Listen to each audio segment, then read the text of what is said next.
In 78 I had a go at the lap record on the last lap, and I got balked. If anyone ever sees the tape, I got balked on the last lap through the dipper by Paul Golson and his Alfa Romeo, and it's right there for everyone to see. I was going for it, and I missed out by only a fraction of a second. In 79 no such thing happened, and I got the lap record. I suppose I was totally confident in the machinery, that it was just one of those times when everything was spot on. Peter Brock in practice yesterday got down to 2 minutes 20.5 seconds, and he muffed it up on one corner and had to go back to first gear to get going again. So we probably saw the 100-mile-an-hour lap slip through Peter Brock's grasp yesterday. Now, for your interest, join Peter Brock in the driving seat and hear him describe what it's like to go around Mount Panorama almost within a whisker of 100 miles an hour average.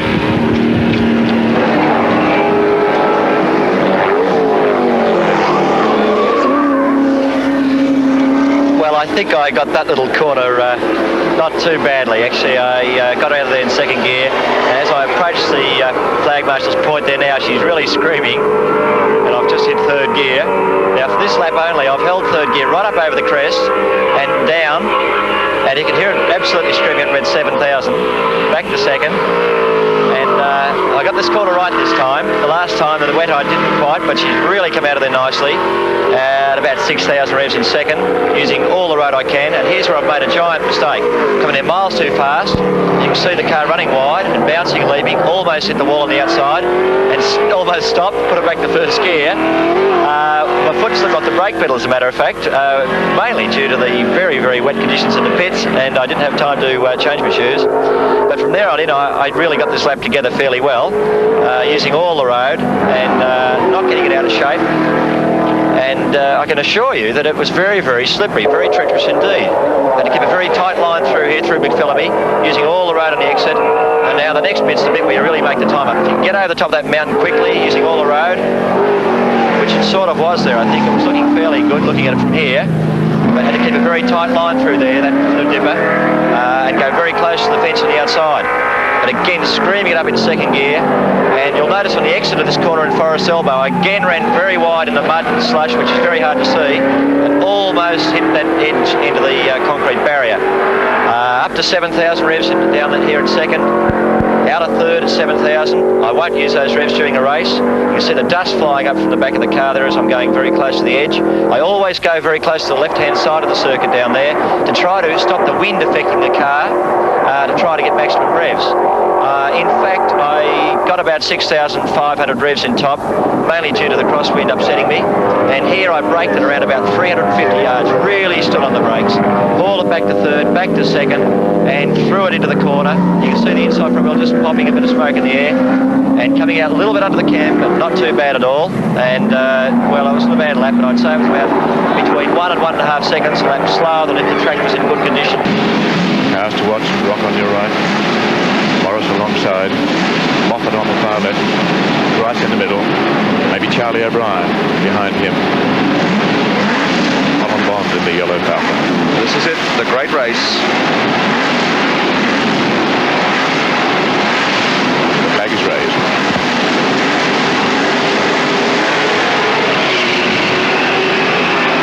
Oh, Moffat has made a brilliant start. He's flying and Brock is going. And here they come to that critical first bend. We have a touch-off in the Hardy Ferrado Classic for 79 with Peter Brock 05 for the Boulder Holden Dealer Team, zooming up Mountain Straight. Peter Brock 05, former National Touring Car Champion, leads from Bobby Morris, Allan Moffat, Alan Grice, Peter Janson. Then the rest of the field, and Brock, who was going to conserve in this opening lap of the race, has established, even at this stage, what you would term a handy lead. Look at Peter Brock, and the crowd are going wild at the top of the mountain. They've got a Torana 1, they've got a Torana 2, and a Ford in third. Peter Brock, smooth as can be, Mr. Professional in every sense of the word. Bobby Morris in second. Allan Moffat in the Federation Falcon is back in third. Now, through this part of the circuit that is very demanding, the drivers have to take it very, very, very closely against the concrete wall. This is what it feels like, folks, in the first lap, with all this traffic coming over the top of the mountain.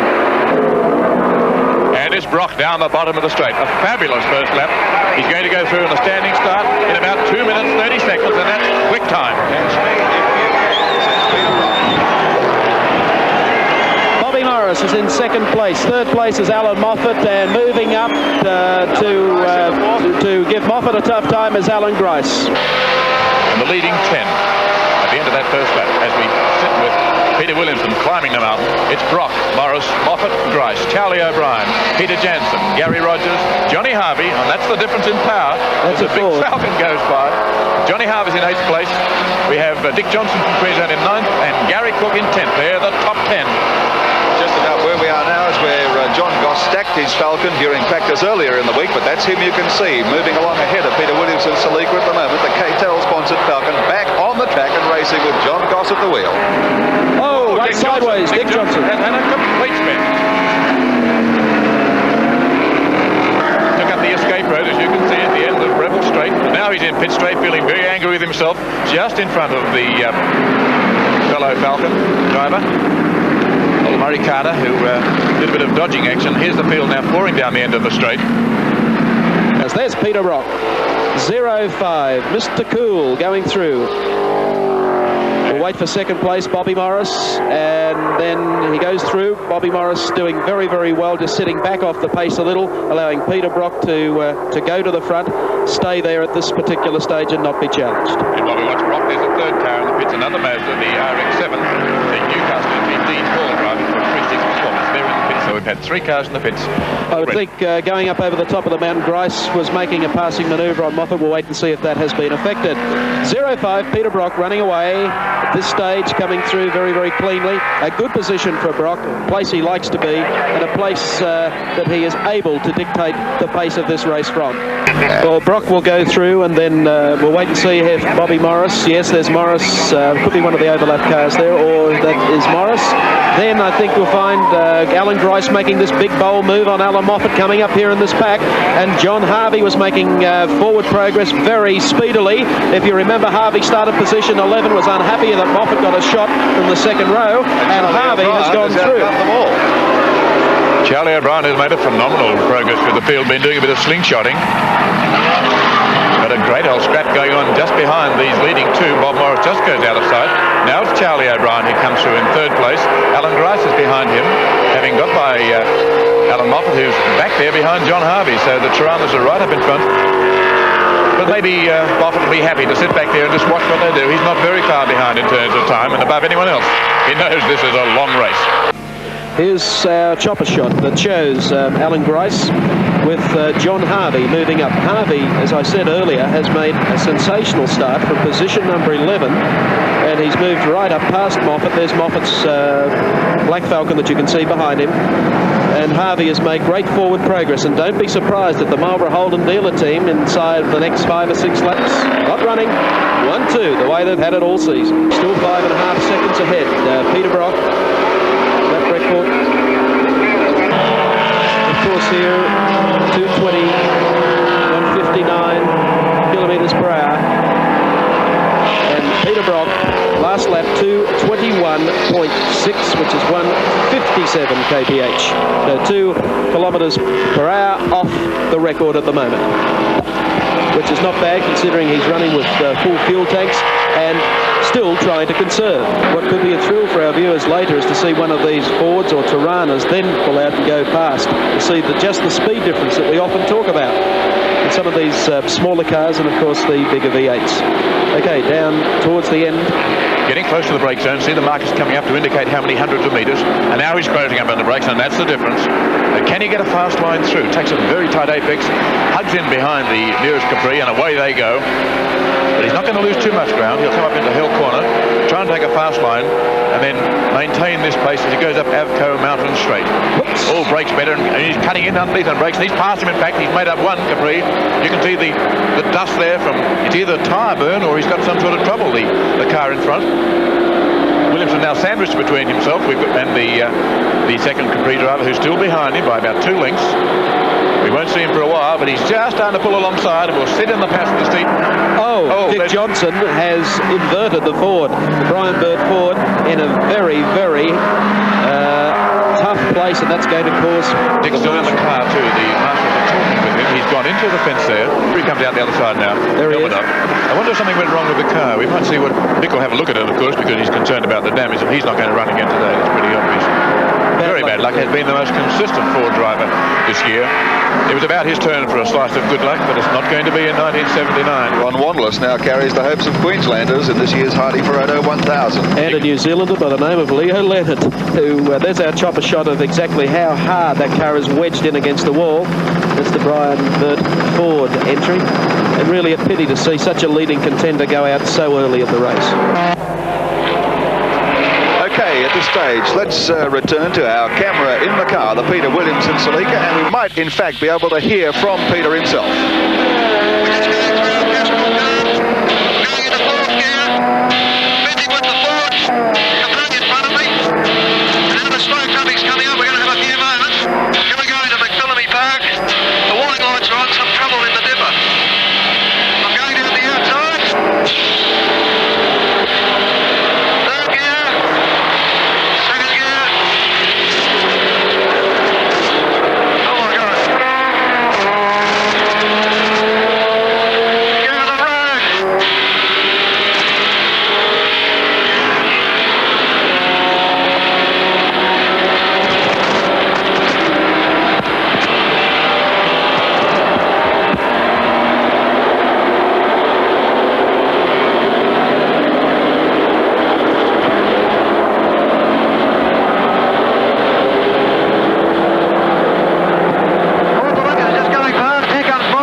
Torana from Albury.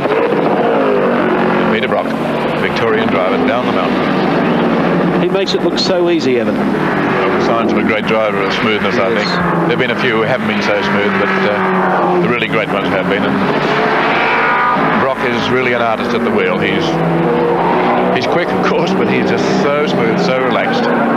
Makes you really wonder whether or not Peter Brock has been engaged by the rest of the field to set the pace for this race. I don't think he's extending himself by any stretch of the imagination. He's still going very, very fast, but he's pulling away from Bobby Morris, Alan Grice, Charlie O'Brien, and the rest of the challengers that we thought would be close to him in the opening laps of this race.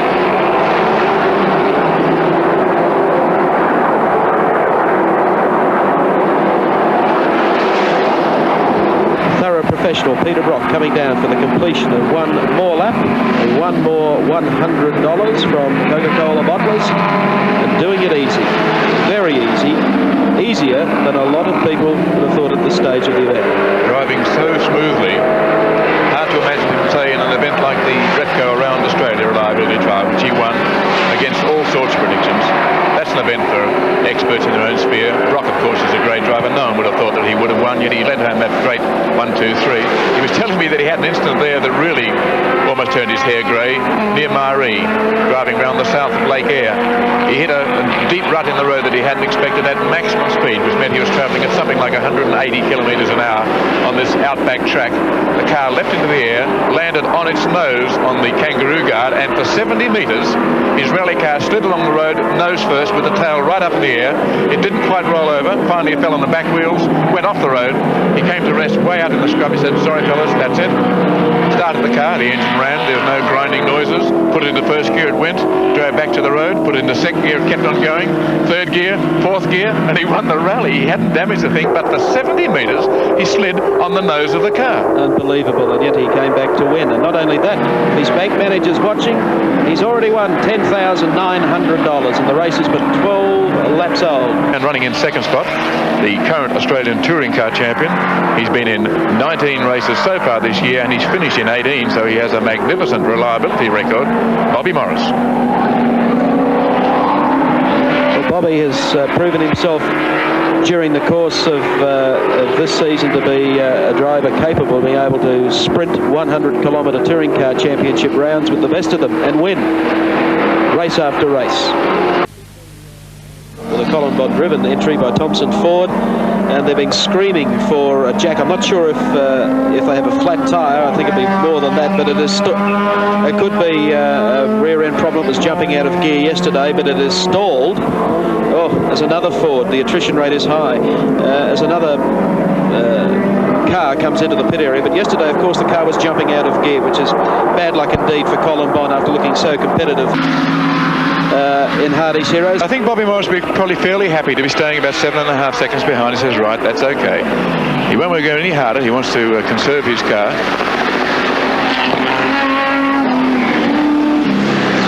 Bobby Morris bringing a car down. Maybe not quite as smooth as Peter Brock in sheer style. Certainly as aggressive, maybe a little more so. A real sprinter, and probably the most magnificent sprinter we have in Australia. In the meantime, let's see what's happening down the pits, and it's across to Chris Economaki. Talking with John Fitzpatrick, Allan Moffat's co-driver. The co-drivers are all in front of a television monitor. You're watching our coverage of the race. And I said to him, John, can you learn something as a driver watching the TV coverage? And he said, yes, I've learned that our car may have shock absorber trouble. I'm going down to the pit now and see what that trouble may be. So it could be that the Falcon hopes of Allan Moffat and John Fitzpatrick are having early troubles. Back to you. Thank you very much, Chris. Well, that maybe explains the reason why we can see the Moffat car dipping there in some of those bends. And very good also to have Chris in the pits. We thought we'd lost Chris for our viewers. Maybe we could, yes. Prior to the start of the race, when he climbed over the concrete wall going to the pits, slipped and fell on his back and went to Bathurst Hospital for an X-ray. But he's a true pro. He's covered all the races. They could only hold him for about 3 minutes, and he was back here to the racetrack. Colin Bond has retired. Colin Bond, you can see there, car 4, the Thompson Ford. Not going to win any votes that way, but he broke down on the way into the pits, tried to get into pit lane, didn't quite make it. The car came to a thundering stop, and it is now on the back of the truck and being taken out of the race. Oh, bad luck indeed. This is the Ron Wanless Leo Leonard Denmac Ford entry from Queensland. Leo Leonard was to have started and carried out the first driving stint. And, I think he might have carried out the last driving stint, but look at that steam, Mike. Yes, when you're hot, but this one's so hot it's not.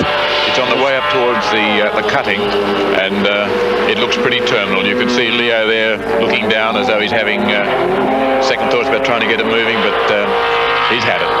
Well, it's in a terrible position there too, and because the cars are coming out of the corner, they use the low line and then swing out wide. And while the marshal there is trying to see what the problem is, it'll be a very unsettling period there for Leo Leonard, and hopefully they'll be able to rectify the problem, although that's been terribly optimistic, in order to give Ron Wanless a chance, the Queenslander, who was in this race with a shot at Rookie of the Year honours. Falcon's having a bad run. We've got here we have Leo Leonard climbing out of the car. 2 more out of the race too. Bill O'Brien from down Canberra way in car 30. He's in the pits, and with the information he's out of the race. And Barry Parsons in another Falcon is also in the pits and apparently out of the race. So not doing too well with Colin Bond there as well with his gearbox trouble. More and more the eyes of the Ford fans will be going towards Bobby Morris, but towards Allan Moffat. I'm sorry, I was looking at Bob Morris and wondering what I'm getting confused because Alan Grice shouldn't be there as close to not only Tim Morris. I'm wondering whether he's lapped him and we haven't got that information, but no, indeed it's not. He's passing him. It's Grice who's out. And we'll wait and see if just how close John Harvey is to this this group as well, because Morris dropped off the pace. He was 7.5 seconds behind at one stage to Peter Brock. That gap within 2 laps went to 27.5 seconds. And now we see Grice putting the pressure and passing Bob Morris. So Grice now advances into, we'll wait for the next car to come through, but I think it's Harvey. Harvey second. John Harvey second. My goodness me, your prediction is right then. It's the old 1-2, because Harvey now has moved into a fairly distant second. There's the Mark Thatcher Toyota Corolla Levin just being passed by this group fighting for second spot. Yes. We've got the Peter Janson, Larry Perkins car. Facing the wrong way. It cannot turn right there, whatever it does. But he's obviously had a lose, yes, judging by the tyre marks, and then whether or not he can engage gear, or he's just sitting there waving them on. That's Peter Janson, obviously. Yeah, maybe a nudge hurts, because that's what he's got across the back. Now it was just a very obvious sign to the marshal saying, and he's done it again. To spin the car around. That's sort of the old Dick Emery frost-free, isn't it? If the windscreen's all fogged up. He's an old rally man, and he just can't stop pulling the tricks out of the bag. Yes. Peter Janson, who went the wrong way, and almost went the wrong way again. Now back in the race, he's lost a few places, added to his reputation, and away he goes again. Peter Janson is a remarkable driver. He's a captain. He won't tell you what he's captain of. I once heard a rumour it was a captain in the Bhutan army. The people in Bhutan told me that. They have 19 soldiers there, so he hasn't got too many military responsibilities. But maybe that's just a rumour spread by all the people who can't make it into the Windsor Hotel, where he lives. Peter Janson, though, is a great character. Started off in rallying, and in my rallying days when Peter was a protagonist, many of the time I would pull up in the dark, seeing a set of tyre marks disappearing into bushes, and I'd hear a chuckle from down the bottom saying, "Is that you again, Evan?" He's amazing, man. He really is.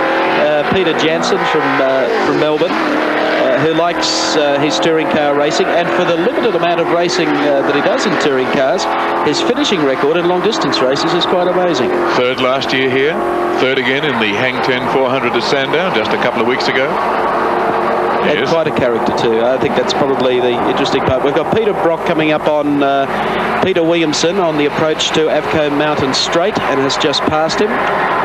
So Peter Williamson will have a good view of the disappearing Torana.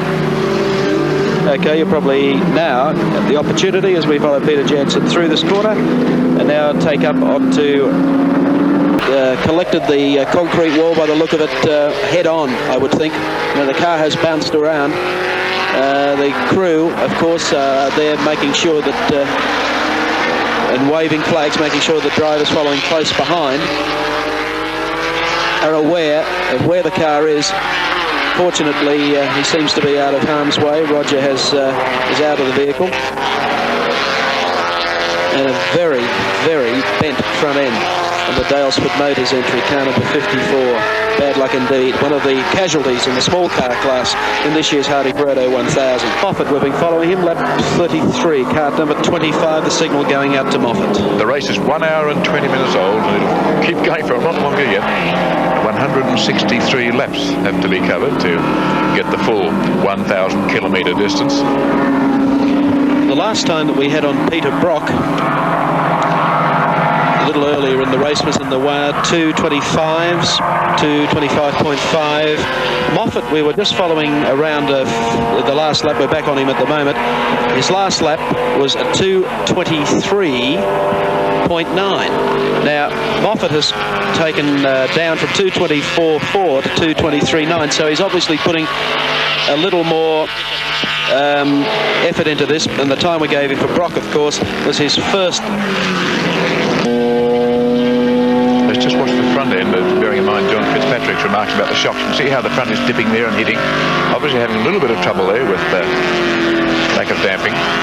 He's covered 32 laps.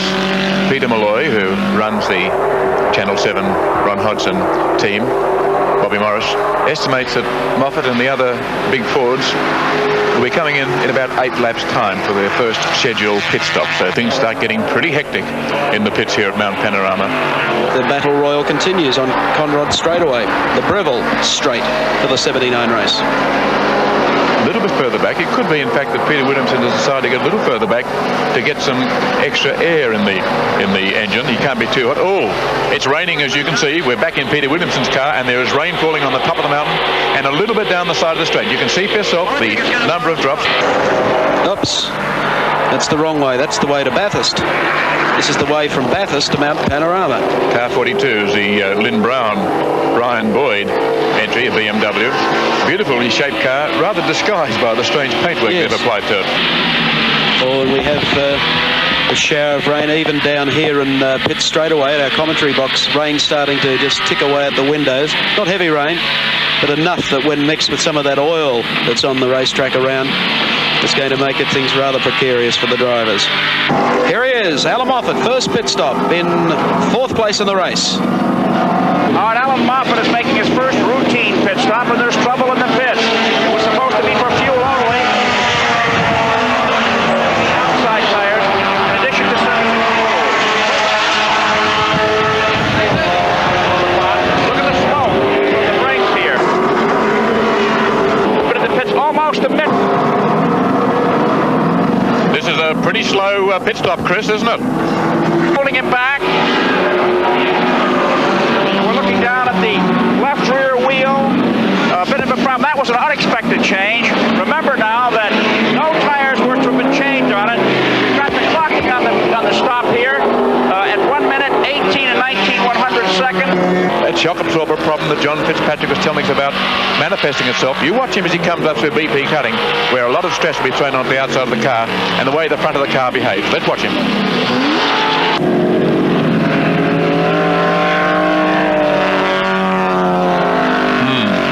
Not too bad around the corner, but not so good on the hump. Once again, over the top part of the circuit. Moffat, the spoiler just dipping into the, just touching the asphalt there, and then we have the ever-present Peter Brock. Now Moffat will have to be a bit careful not to join in any sort of temptation to race. His tyres are still a bit cool, though they're rapidly warming. New rubber on, he'll take a little while to get them seasoned and really gripping. They get hot and they grip, and the crowd up in the top of the mountain erupting as they see their great favourites, Moffat and Brock. Harvey. It's Harvey. It doesn't matter. It's the villain and the hero, depending on which side you happen to belong. And they're together, and that's what the crowd here love. Peter Hopwood in the Capri in front will be watching in his mirrors. One hopes. He's an experienced enough driver. Yes, he pulls over in the Sinclair car, and the two faster cars go thundering through. Maybe he didn't spot Johnny Harvey, who was really almost out of sight, but then he saw him and got out of the way very quickly, and Harvey pulling over to the left, and he'll try an overtaking manoeuvre down the straight. Now Moffat, of course, is a lap behind, but Harvey still has to call in the pits, and so Moffat won't give him 1 metre of distance. Okay, side by side, Harvey puts the nose of the second, number 26, Marlborough Holden Dealer Team Torana in front. And Moffat is then attacked by, it looks to be Charlie O'Brien, the Garth Wixkston entry, car number 21. Wixkston at the wheel this time, having changed over from Charlie O'Brien. And Moffat now sitting in behind Garth Wixkston in the Phillips entry, number 21. We'll wait and see whether or not Allan does have a problem, or whether or not the tyres just weren't warm enough and he didn't want to engage in any door handle to door handle racing down Conrod straight away. Here he comes. This is a critical one, Morris. Ready with the timers. Go. You see the guys in the red outfits ready to dump the fuel in through the dry brake system. Morris is still sitting in the car. No driver change. Changing an outside front. They've had a pushing problem there. And a outside rear. Saving. Oh, that wasn't scheduled. The overflow man at the back maybe got out just marginally too soon, and some petrol squirted from the dry brake system. The slowest part of the stop is cleaning the windscreen. He's off. In fact, when 45 seconds, when Barry Seaton came in, he was only there for 23.9 seconds, so he was quicker. But it was noticeable that when he went out, one of his men had left a bottle of windscreen cleaning fluid on the bonnet. So Barry Seaton had to juggle that for a while before finally losing it. Two cars now. I think it's Gary Rogers in front in the Greater Pacific Finance car. Same colours as Bobby Morris, both pulling out from the pits. And you can see the white, green and blue colours of cars which are quite separate in teams going up Avco Straight. Okay, Peter Brock 05. We have an indication from the pits that Brock is thinking of a pit stop in the next lap or so. So our camera crew will be getting down to Brock's pit bay very, very quickly, because that will be a critical pit stop for the race leader, Peter Brock. Just before the stops, the order was Brock and Richards in Torana number 05. Then Grice and Costanzo in second place. Morris and Questa were third. Oh, there's a nice old howdy do.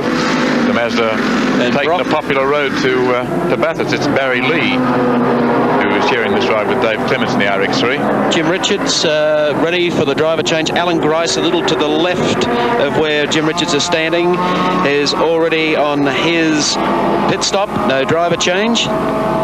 His co-driver for the race, of course, is Alfredo. Let's go to Chris Economaki, trackside. Okay, we're down here in the pits waiting for Peter Brock to show up. Right now, Alan Grice's car is being serviced, and you can see the dry brake fuel systems that are been put into service here at Bathurst for the first time this year are working very well. And here's a little work. They look as though they're checking the fender flare on the right front corner of this car, helping to push out. Now they're wondering just how much strength it had. Alan Grice, the well-tailored driver, back off. We didn't have our clock on it. We will have our clock on Pete Brock when he comes in. We expect to have him come in this lap or perhaps the next lap. Back to you, Mike. Okay, thank you, Chris. I think we could have Brock. Let's wait and see. Here comes Peter Brock into the pits. Take it away, Chris Economaki. Okay, here he's heading in very slowly, very cautiously. The white has a big lead. There's no need to hurry. We started our clock now. We start the clock when the wheels stop. And there's going to be a driver's change, apparently, as Brock steps out and Richard steps in. It's nice that a driver can give his co-driver a bigger lead. They're changing the right rear tires, and there's the fuel going in again. Let's see if there's any splash there. The dry brake fuel system is supposed to guard against that. That's a perfect one. Those cans weigh over 100 pounds that those men are handling there. 11 U.S. gallons is the capacity, 10 Australian gallons. It's a pretty heavy load. The car's been in exactly 30 seconds now. The driver change has been effective. The seat belts are changed. Brock is giving Richards a little tip on how the car is performing. It's a very cool, calm, and collected pit stop, extremely professional. Richards is zipping up. We'll wait now for him to pull out, and there he goes, and the stopwatch reads 45 and 1/100 seconds, one of the better stops today, without losing the lead. Back to you, Mike. Thank you very much, Chris, and perhaps we might get you to have a talk to Peter Brock and what it's like out there very shortly. Jim Richards heading out to do his first stint on the racetrack, the second stint for the Marlborough Holden Dealer Team in 05, still holding the lead in the Hardy Frodo 1000. Jim wasn't recognised in those days as being a lead driver, which, thank goodness, everyone recognised his abilities, and pretty soon after that we lost him as a co-driver. But as soon as we had Jim there, we recognised we had a bloke who could keep the car singing along very well. He wasn't asked to do very much. And in fact, I think Jim only did 30 or 40 laps during the races. But they were quality laps, and you know, allowed you to get out and have a rest and not even concern yourself with if the car was going to come back or if it was going to keep its place in a race. And out on the track, we get news that Mark Thatcher has stopped in the Corolla Levin. Mark Thatcher, the young British driver, is stationary somewhere around the track. We'll try and pick him up. In the meantime, there he is. The helicopter has him. There's Mark Thatcher at the front of the Toyota, carrying the dual flags. He, of course, is sharing the drive with Miyake, the Japanese driver. And there's Mark Thatcher, helmet off, about to investigate under the bonnet, but it looks pretty grim for the second of the Peter Williamson Toyota entries, up on top of the mountain, just at Skyline, where cars are thundering down through the S's. He's on the side of the road, looking under the bonnet. Be feeling fairly miserable, I would think, and I wouldn't step too far to the side of the car if I were here, because he is very, very close to the road. Here's a race driver, Jim Richards. co-driver for Peter Brock in the Marlborough Holden Dealer Team car, and already in his first half lap, he's in amongst some of these cars he's attempting to overlap. Peter Brock. Second stop for Peter Brock, is it? No, it's not. It's John Harvey, yes, the wrong information, but it's John Harvey into the pits. Are you down there, Chris Economaki? I think this one's even caught Chris, who was trying to duck from one pit to the other. Okay, a change of drivers again. And of course, dumping the fuel in. As Chris mentioned before, there was no spillage in the last one. Beautiful little spill going in. They hold it upright to make sure the tank drains immediately. Doesn't take too long to dispense with 11 gallons of fuel in there. Out it comes, perfect. So they've taken on 2 churns. We have the co-driver, Ron Harrop, I believe, taking over the second stint. Harvey goes around the other side of the car so he can give Ron Harrop advice. Ron Harrop having his first run here for the Marlborough Holden Dealer Team at Bathurst. Well-known sports sedan driver from Victoria. Charlie O'Brien, of course, drove with Harvey last year, and they're off and running 26 for the Marlborough Holden Dealer Team. Driver change effected. Back onto the racetrack. Oh, that's the car. Remember Terry Daly's Fury Ford Capri that we were following when we had the camera in Peter Williamson's car, and he has parked on the side of the track down at the bottom of Breville Straight. And Terry Daly, I would say, judging by the front of the bonnet, he has parked it probably side on into the Armco rail. Yes, it's a fairly vigorous bit of parking. You see the sand behind where he's come spearing across. Oh, and here's Colin Bond, who had changed the gearbox and trailing smoke. Maybe more trouble in the transmission for Colin Bond, who won here 10 years ago when he won the Bright Young Hopes racing. Goodness me, I think he ran over our backpack operator. Chris Economaki, are you under the car? Colin Bond is in, I believe. We've had the information that through two-way communication, Allan Moffat's pit may be getting ready to put another tyre on his car. If he's having shock absorber troubles, of course, it would be affecting the tyre wear. There's a close-up view of Colin Bond's engine, and the mechanic peering rather worriedly down behind the left-hand bank. He did have a gearbox seize. They changed the gearbox, did it in 20 minutes, went back on the track again, and now back in the pits. Smoke pouring from it. Maybe not transmission. They seem to be more concerned around the engine area, as though they're losing oil. Okay, we're standing by to see if we're going to Moffat. Yes, Allan Moffat has come in the pits, so things are getting very hectic in the pits. There's Moffat with another tyre change going on. The back right-hand tyre, the car being jacked up on the airlift jack. There has to be some problem there, whether or not they've changed the wrong tyre. Looks like they're putting on the older tyre. Yes, the tyre has been worn. As you can see, it's a used tyre that's going on. They may have been caught a little unprepared. They've got to lift the car up. They can't get clearance. Now watch this. There's real drama. They can't fit the tyre. The car is too low, and they can't squeeze this wide Goodyear slick under the arch. It is now. A bit of beef gets it through. A bit of muscle there pushes it on, and now they're into place, but they've lost a good 12.5 seconds extra. Time goes on. An unexpected and fairly disastrous stop for Allan Moffat, the man who's won 4 times here at Mount Panorama, the last time 2 years ago. He's off. Second pit stop in about 5 laps for Allan Moffat. 55 seconds the time for Allan Moffat then. A time that was added to by that trouble in fitting the back tyre. Running through, Evan, we noticed Bob Morris coming up on the back of Alan Grice. And with rain falling on the track, excitement is mounting because the drivers are still on slicks. There's oil on the track here, and things are very touchy. I was talking about Dick Johnson. We've just had a report through as I was speaking to you. He had a front suspension breakage, which is what had put him into the fence, severely damaging the right-hand side of the car, and in fact making it very hard for him to get out of the car. Raining very heavy on the top of the track there, and there'll be some action in the pits, I would think, with rain falling heavy. Over to you in the pits, by the way, Chris Economaki. Thank you, Evan. Well, as Robert Burns once wrote, the best laid plans of mice and men gang after glee. Before today's race, to a man, crew chief said there will be no tire changes at the first fuel stop. And to a man, everyone has changed tires on the first fuel stop. We made some inquiries up and down pit road. Is it the surface? Is it the tires? No, it's the speed. The pace is so fast that they're scrubbing off the rubber. And at that pace, the cars tend to get off the road a little bit, and that apparently is what happened to Allan Moffat. Get off the road, a tiny pebble will puncture one of these thin-skinned racing tires. So we have a situation where the Bathurst or the Hardies 1000 this year is going to be a tire scrubber all the way. It's raining on part of the track. The weather's beautiful here along pit road. The crew chiefs that are not connected by radio are not aware of the weather conditions back there. Back to you, Evan.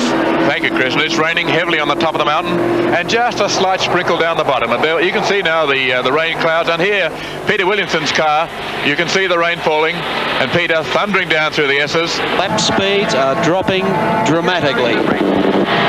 Most of the drivers, of course, when they saw the fine weather, have gone onto the second batch of slick tyres, and they are skating. Everyone is on slicks, Mike Raymond. There will be a great rush for the pits and wet weather tyres. Shades of 1974 when Kevin Bartlett was out there on the track. John Goss won the race that year because John slipped into the fence on slicks, came in to change tyres, and when he was coming in with his damaged car, he started to pour. They put on wet tyres and they won the race. How fortunate. Peter Brock, who won this race last year, happens to have a co-driver who would rather it rain than be fine. Jimmy Richards doesn't look like a duck, but goodness me, he's got the same sure-footedness in the wet, and he is just brilliant in the wet. The year that Kevin Bartlett and Johnny Goss won, it was Jim Richards back in the field who made the fastest time in the wet. We're up the top of the mountain at the moment in Peter Williamson's car, and down in the pits, Gary Wilkinson has Dick Johnson, the Queenslander, to talk to. Going to Sir, wanting to know what happened to you on top of the mountain. Well, we came down through the dipper. What actually happened was a split of front rim again. Went straight ahead into the armco fencing, but due to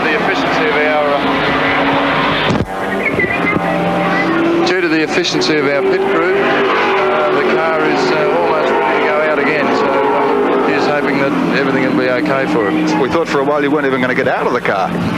Well, it's something that we've been waiting all year for this race, and when something like that happens, it's probably the biggest disappointment you can have. Well, you're going to be way off the pace now, Dick, but you're going to get back there and battle on. Well, everything else of the car was really good, but it's just unfortunate that it split a wheel, and all the wheels were crack tested before we came down here, and I'm pretty sure that I won't be using these type of wheels again. Okay, we'll let you go and get back on the track. Dick Johnson, and now back to Mark and Evan. Right behind the recar entry. That's Brian Sampson and Allan Brown. Allan Brown runs sideways. It is. It's gone right out in front of Williamson. Almost, you can see the tail cut loose from our camera inside the car.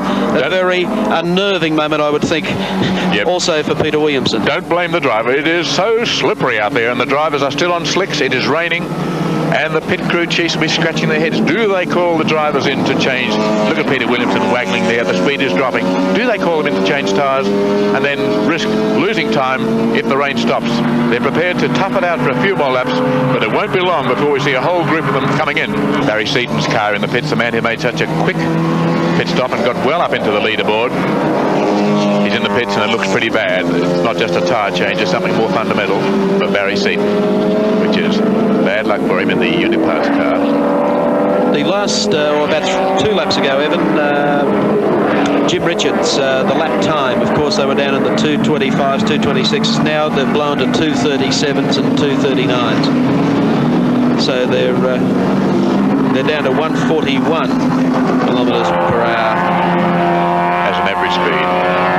Still pretty quick in the rain. We're seeing a sight we saw in 1976 when Bob Morris won the race, but now it's only 2¼ hours into the race, and look at the smoke that has just begun to billow from the back of the Ron Hodgson Channel 7 car. That looks pretty worrying. A lot of smoke starting to pour from the back of Bob Morris's car. He's running third at the moment behind the other Toranas of the Holden Dealer Team, but that smoke is a very ominous sign. It looks as though Dieter Questa mightn't get a drive again. He came out last year to drive with Derek Bell and didn't get it. He's waiting to take over, but it doesn't look too good, unless it's just some sort of superficial oil leak, but I don't like the looks. Smoke from that part of a Torana is not a good sign. Bobby Morris, who wanted more than anyone to win this race in 1979, the battle the rivalry between himself and Peter Brock. Morris, of course, taking Brock's National Touring Car Championship crown away. The feeling that he had when he won it, only to have Peter Brock go out and win the Repco Round Australia Rally. And then this was to be the decider, the Hardy Fredo for 1979. Morris at this stage continues on, seems unconcerned. Obviously he'd be reading out his oil pressure gauge, so we'll have Chris Economaki maybe have words in the pits with Peter Malloy and just see what the situation is. But it can't be bringing any joy to them. They'll have to bring him in to try and find out what's happening, unless Bob himself feels he knows what the trouble is and is prepared to keep on going. He's running in third place. Brock and Richard are leading. Grice Costanzo are up there. These are after the last lot of pit stops. Morris, Cuesta in third place. Third place man, but look at that cloud of smoke. I can't imagine him continuing like that. It's getting worse as he's applying power. You can see it pouring from beneath the engine. It's certainly not in the differential in that region, which was the trouble back in 1976. It appears to be billowing from the back of the motor. Bob Morris can certainly see it in his rear vision mirror. You can watch then as you see him head on with his face looking in the rear vision mirror to see not if there's a car following, but just how bad is that layer of smoke that he's laying behind car number 7. This is the National Touring Car Champion. He wanted to become the Australian champion. He has, but equally he wanted to win again here at Bathurst. And maybe that trail of smoke issuing behind him means that he's not going to do it. Morris moves to the inside of the circuit, probably put his blinker on. He has it on. He's going in. Uh-oh, we've got problem up the top. John Harvey in car number 26 looks like, yes, he's hit. Appears to be a section of concrete walling. You can see how he's deranged the line there, Mike. The fence is back. I assume that's John Harvey who's done it. His car's there. It's very untidily parked. In the meantime, down in the pits, we'll concentrate here. But John Harvey is out of the race. Are you there, Chris Economaki?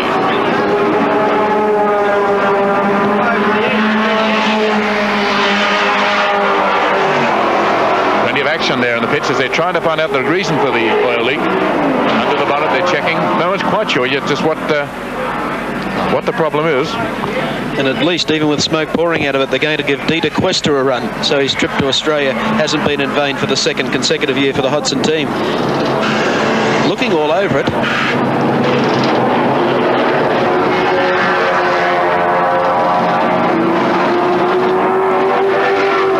Not a good position for Dieter Cuesta to be in, to be taking over with something maybe mortally wrong with the car. There's the view of the second of the Marlborough Holden Dealer Team cars. It wasn't Johnny Harvey. Ron Harrop had taken over. And Ron Harrop is in the car, parked very forlornly there. He seems to have hit the fence going up the mountain in the wet, probably. I suspect it was the fact that he was still on wet tyres. You can see a slight rounding of the rear right-hand corner maybe there. And maybe Ron got caught out, fresh in the car, oil on the track from a few of the disasters that have occurred up the mountain. Water, slicks, and one of the very early laps he's hit the fence and spun off on, you see there where the impact has taken place, and spun off around the top of GTX corner, and he's now out of the race. And so the first of the Holden Dealer Team cars is out. I don't mean they're both going to go out, but one of them is out. Peter Brock still leading, and still in the pits after a very long stop, Bob Morris, who's standing there having handed over to the Austrian driver who was last year's European Touring Car Champion, Bob Morris. Well, you can read it all in his face. He wanted to win here. Just as much did victory at Bathurst mean to him as taking up this year's National Touring Car title. He's had a great year, but this is the single most important race in Australia. Not just the money, it's the prestige, the fact that there's nothing quite like the Hardy Fredo. They're going into the back. Peter Malloy just instructing Dieter Cuesta not to go on the track, but to drive into the back of the pits. So the problem is a very serious one, and they're taking the car into the back of the pits. Joining us now in the 7 commentary booth is a fellow who had to go off to hospital for an x-ray, but of course we've seen a couple of the pit reports. Welcome back, Chris Economaki. Well, thank you, Mike. I'm pretty sore. The spill I took off the pit wall. Were it an Olympic competition, I'm sure I'd have gotten a 9.8 out of it. It was just beautiful. A common H backflip.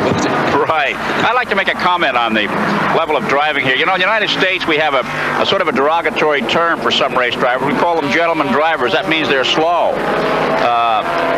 Here, I noticed the very gentlemanly way in which the slower drivers indicate the faster ones by. It's beautiful. It's nice to see drivers with that kind of consideration for their fellow men of the road.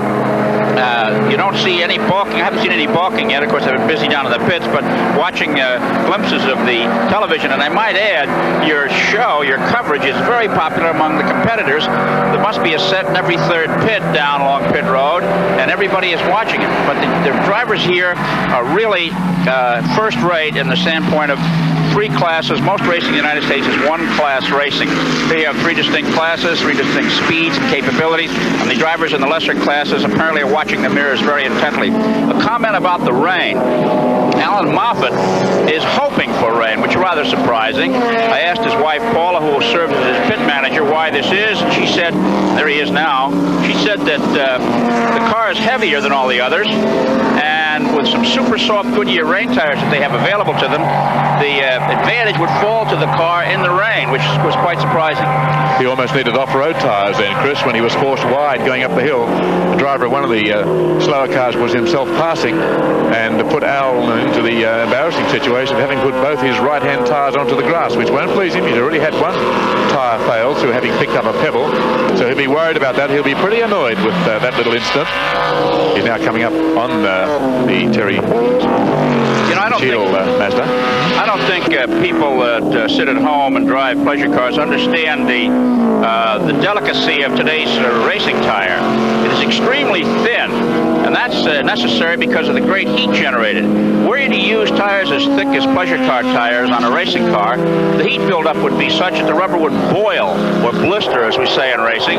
So as a consequence, they have to have the treads very thin, which makes them susceptible to punctures easily. If a car goes off the road and scatters some gravel or rocks on it, another car comes along and runs over, chances are it's going to get a puncture. It's got no reflection on the quality of the tires, just what's necessary for racing. Peter Brock, of course, 05, won this race last year, same co-driver, Kiwi Jim Richards. He loves the rain. Then again, he used to live in New Zealand. Peter Brock going up the hill once again. A very, very sincere young man, a man who has definite views on the sport. Well, I guess I'm not really as relaxed as I seem to be on the outside. I obviously don't get the outward signs of having a bit of a problem of coping with the situation that perhaps Allan Moffat does. I guess that Colin Bond and I probably have a fairly similar approach to driving or motoring, competition driving, that we just get in the car and do it. But I think that does not really tell the full story. I have to psych myself up, or don't have to. I tend to be psyched up fairly well before a race. I'm probably at my most nervous. That last minute or so before the flag drops is all hell. You're trying to sit there, concentrate totally on the man dropping the flag, and what you're doing in the car is all correct, etc. But once the race is underway, once you've gone that first 100 or 200 yards, you've changed gear, and you're off and running, I find that it's a whole new ball game. It meant a lot to me with doing well in the Repco Trial. I think a lot of the cynics around thought that I'd blow up within 100 miles, but I wouldn't last. And I must admit that I was, although I was determined to do well, to prove that a racing driver was capable of winning a rally, that driving basically is driving, and although you alter your technique, your basic driving style doesn't alter. You're either driving the car nicely and smoothly or you're not. And to get out there and succeed in the Repco Trial, to me personally, was a very good feeling, because I didn't really expect to finish, let alone win. The Touring Car Championship over the last 2 years has been a very high level of competitiveness, particularly between two teams. That's the Ron Hodgson Channel 7 team and the Marlborough Holden Dealer Team, and in particular Bob Morris and myself. I would say that in long distance races, that Moffat has probably got an edge on Bob as far as technique's concerned. Moffat drives very, very smoothly indeed, and Bob's finishing record, whether anyone likes it or not, over long distance races is pretty poor. He's had a lot of engine blow-ups, and generally the car just non-finishing for various mechanical reasons. And this to me perhaps points to the fact that Bob is extending the car beyond what it can take, and while it can take it for 80 or 90 kilometres, it's a bit difficult for the car to take that sort of punishment for 6 or 7 hours in long distance racing. Moffat to me is the epitome of the professional driver. He's not a natural driver, he has to work very hard at it, and to see a man overcome that disability, if you like, and still perform, I believe you have to give the man accolades. Gary Wilkinson in the pits with Bobby Morris. And while Peter Brock is highballing it in front, Bob, you're sitting here next to me, which is not where you'd like to be. No, I'm very disappointed because the car was going so well. We were really cruising along, and it looks like we've done an oil seal in the gearbox. Well, you've got the car in here behind the pits, and the work is going on frantically. How long is it going to take? Well, I don't know. It just depends what they have to do. Perhaps they're going to change the whole gearbox or just try and replace the seal. I don't know. But whatever it is, we're definitely not going to win the race, from the back of the pit. Will be going out after this? Yes, Udita will go out and have a drive, but the conditions out there at the moment are a little treacherous because it has started raining again, and we don't want to damage the car. What about the pace of the race up until that point when it started to rain? Well, we were doing it fairly easily. What we were doing was cruising along, conserving the car, and we had plenty of reserve to race for the second half if need be. It's all gone now, unfortunately. Bobby Morris with us here in the pits. Let's go back now to Mike and Evan. Thank you very much for that, Gary, and commiserations to Bobby Morris, who doesn't deserve such a bad break at Bathurst. But Bathurst, of course, is a unique race. It's different to all the other Touring Car Championship races. This race does not carry points towards the National Touring Car Championship. Of course, the national title, is decided prior to Bathurst. And, of course, Bobby Morris wrapped that up about a month back. At the moment, we've got the 05 car with New Zealander Jim Richards, and in the pits we have the guy who hopes to win this race yet again, Peter Brock. That car looks pretty good, Pete. It's looking nice, isn't it? First chance I've had to observe it. I've just had a shower and fresh, clean overalls on, so I'm feeling pretty fit. And I'm glad to see the Richo's hoeing into it. I've noticed he's got the wipers on. I hope it's not too wet later on. Well, the competition behind you, they're hard put to try and keep up with the pace, and of course there's been quite a high fallout rate. Bobby Morris has got gearbox problems, they've got to change it. Dick Johnson stacked it into a fence. He is back on the track and running, but out of contention. Well, I saw his car parked against the Armco coming out of the dipper there. It was there for quite some time, and very hard to ascertain, but boy, it seemed he hit that fence very, very hard. And as a matter of fact, I was just up there with John Harvey having a shower, and we heard over the radio that Ron Harrop had run off the road. I presume it's about where my car is there now. And still up there? Well, that's all we know at the moment. We presume it's pretty badly bent and out of the race. The early stages of the race, Peter, people were very surprised at the ease with which you established that brake. Yes, it is. It surprised me, actually, because I didn't go to rip out ahead. I just sort of thought, well, I'm driving along fairly nicely. The car's doing it relatively easily. And I'll just press on and use 6,500 and put the brakes on where I want to. And I decided that I'd try pretty hard through the traffic. And I actually did get quite a bit of time here and there as the traffic sort of slowed other cars down. And eventually I think I was about nearly a minute in front at the end of my stint, which surprised me and made me very happy. Number 8 going through, and the Unipart covers is Barry Seaton. He'll have Don Smith driving with him. Barry has won this race before. He's been in the pits for a fair sort of stop and lost quite a lot of time in there when he was up in the top 10. Seems to have the car going pretty well now.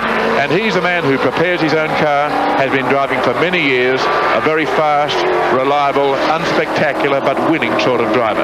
Interesting, Alan Grice in second place was 1 minute 9 seconds behind the race leader 10 laps ago. 1 minute 3 seconds behind the lap leader 2 laps ago. So Grice is making some forward motion and trying to catch Richards before Brock steps back into the car, giving a problem then that Alfredo Costanzo then has to come out and run the second leg for Alan Grice, and Peter Brock climbs in fresh as a daisy to get back on with the job. In the last 15 minutes, Jim Richards is out in front, co-driving, of course, for Peter Brock in this particular stint. And Alan Grice has made up almost 1 minute in second place on the race leader, Jim Richards, and is closing. So Moffat is still in there. He's in third place. He hasn't put any pressure. He's 1:06 behind Grice. Grice is 55 to 56 seconds behind the race leader, Jim Richards, co-driver for Peter Brock. You know, this is the first time since 1974 the records show that Moffat has not led this race. Correct. So he's going to have to do some going if he wants to get up front. Henri goes up the straight, and the news in the timing of the front running two cars in the race. As I gave you before, 56 seconds was the gap between the race leader Jim Richards and Alan Grice. Scratch that out. It's down to 47 seconds. Lakis Manticas and Jeff Leeds, first in class in the 3 litre category, stopped, motionless. And all their hopes of winning the class 3 litres here at Hardies have gone. The driver, of course, has walked away from the car. There'll be no use sitting in the car there. It's parked once again on a very, very difficult part of the circuit for other drivers. One wonders what's going through the way. A lift, perhaps? I don't think so. Acknowledging the signal from another driver. So the Manticas Leeds car, first in the 3 litre class, was first in the 3 litre class before Masterton took over, is out.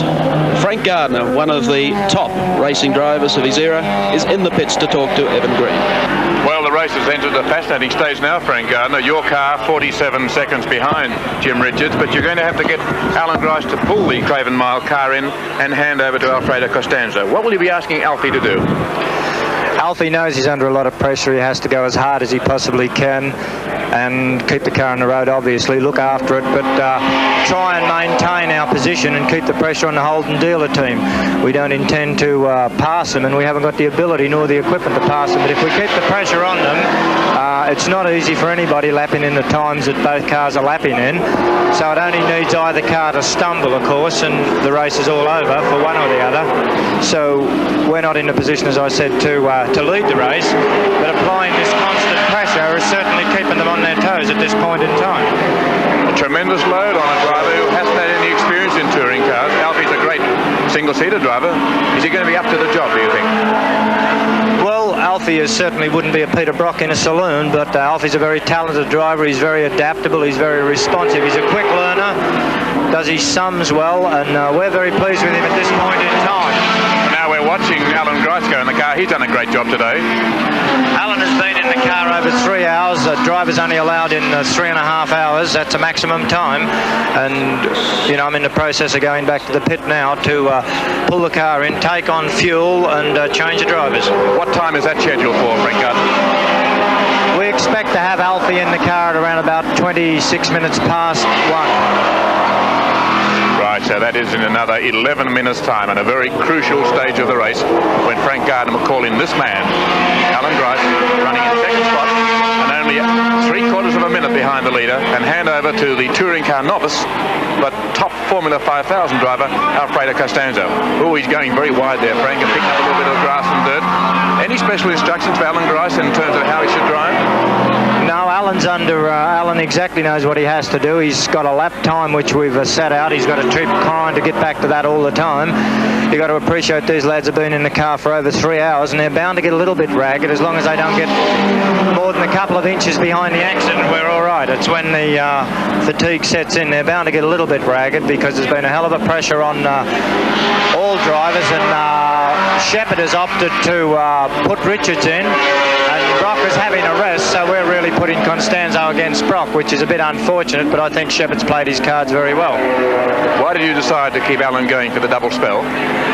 Because I wanted the traffic to be depleted to let Alfie get into a better rhythm, so he wouldn't have to worry about cars around his ear all the time, and he could concentrate more on the driving and less on the slower cars, which are really the overtaking hazard. The discrepancy's about 40 mile an hour in a lot of places, and it's a pretty dangerous business. Tactics then are a vital consideration in a race like this. Yes, they are, and certainly you've got to have the equipment, and we're pretty pleased we're still out there because, as you know, Evan, this sort of thing can turn sour on you in a couple of minutes. The day you think you've got it all solved is the day you get kicked very severely. Will you be changing tyres when you bring Alan Grice in? No, we won't be changing tyres. We'll be leaving Alfie in. We may look at a tyre on our very last stop, but we're hopeful that we can go through all the way into one set of tyres. What sort of information would Alan Grice pass on to Alfredo Costanzo when he hands over? I would think after 3.5 hours in the motor car, very little, except to tell him the mechanical condition of the car. Pump the brake pedal and watch third gear. These are our only shortcomings at this point in time. But Alfie already already knows this as I've briefed him. We've got a pretty good communication with Allan in the car. So Alfie knows exactly the mechanical condition of the car, so he's got to adapt himself to it. Pretty diabolical traffic out there, and yet Allan Grice is threading his way through very expertly. What is the critical length of time, would you think, before a driver becomes so tired that he starts to lose concentration and efficiency?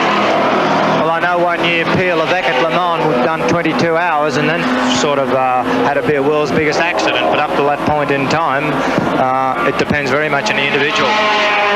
So it varies from man to man. The man we're watching at the moment is Allan Grice. The man we've been talking to is his team manager for the Craven Mile team, Frank Gardner, who's now in a hurry to get back to the pit to organise things for what could be the crucial driver change of the whole race. Back to you, Mike Raymond. Thank you, Evan. Of course, Allan Grice, this is a race that Allan desperately wants to win. I've noticed in the last 5 laps that Allan is throwing the car around more than he was an hour ago, and maybe if the concentration is off just a little or it's a little ragged. Allan Grice, of course, has never won this race. He looked at least a good chance of winning the recent Sandown 400 and wants desperately to win. Just some figures to hand on this battle at the head of the race between Richards and Grice.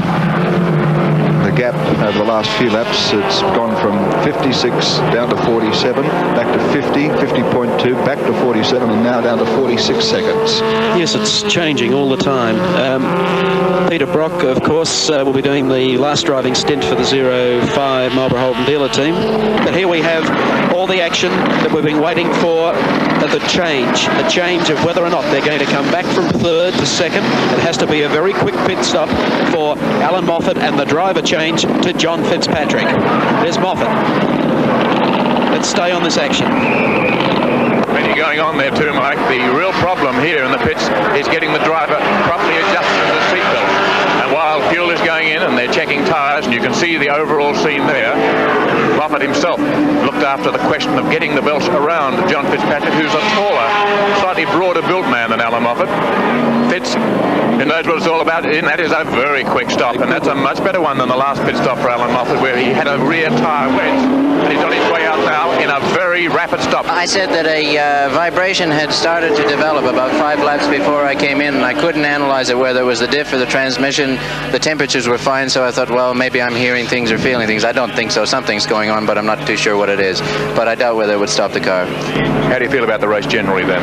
I was disappointed about the puncture. That sort of dampened my spirits when I thought, okay, there was no catching Peter, and I don't even know what happened to Bobby Morris.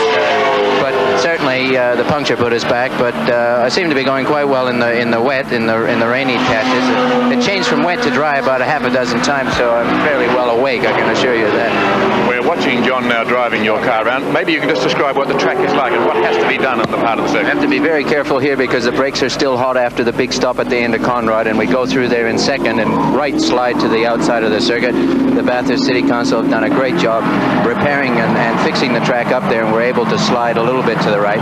Accelerating up in second, third gear now, probably just thinking about pulling it into top. Yes, he'd be in top now. And now brake for the right-hander into third, and at the very last minute into second. Although the car stops, it has no brakes as such. This is no indictment against Hardy Road or whatsoever. The pads get so hot that all the car does is sort of decelerate. It doesn't really pull up. And one of the things that was bothering me most was just exactly what John's just passed, that big semi-truck with a parked car on it. You arrive at them doing so many speeds, and they're standing there doing nothing. He'd be accelerating up in second, just picking up third gear. Now it goes into third beautifully here. Very quick through that left-hander. And the car really gets going along here on the approach to Skyline. Down a little bit of a dip, and now through a left-hander where it'll be sliding flat out in third gear. Up over this little rise, touch of the brakes, and then a little bit of a hard starter as he sees nothing. You see nothing there, and you just have to put on the brakes before this approach, which is the start of the S's and down into the dipper, which is probably one of the most notorious parts of track anywhere in the world, and certainly no chicken run.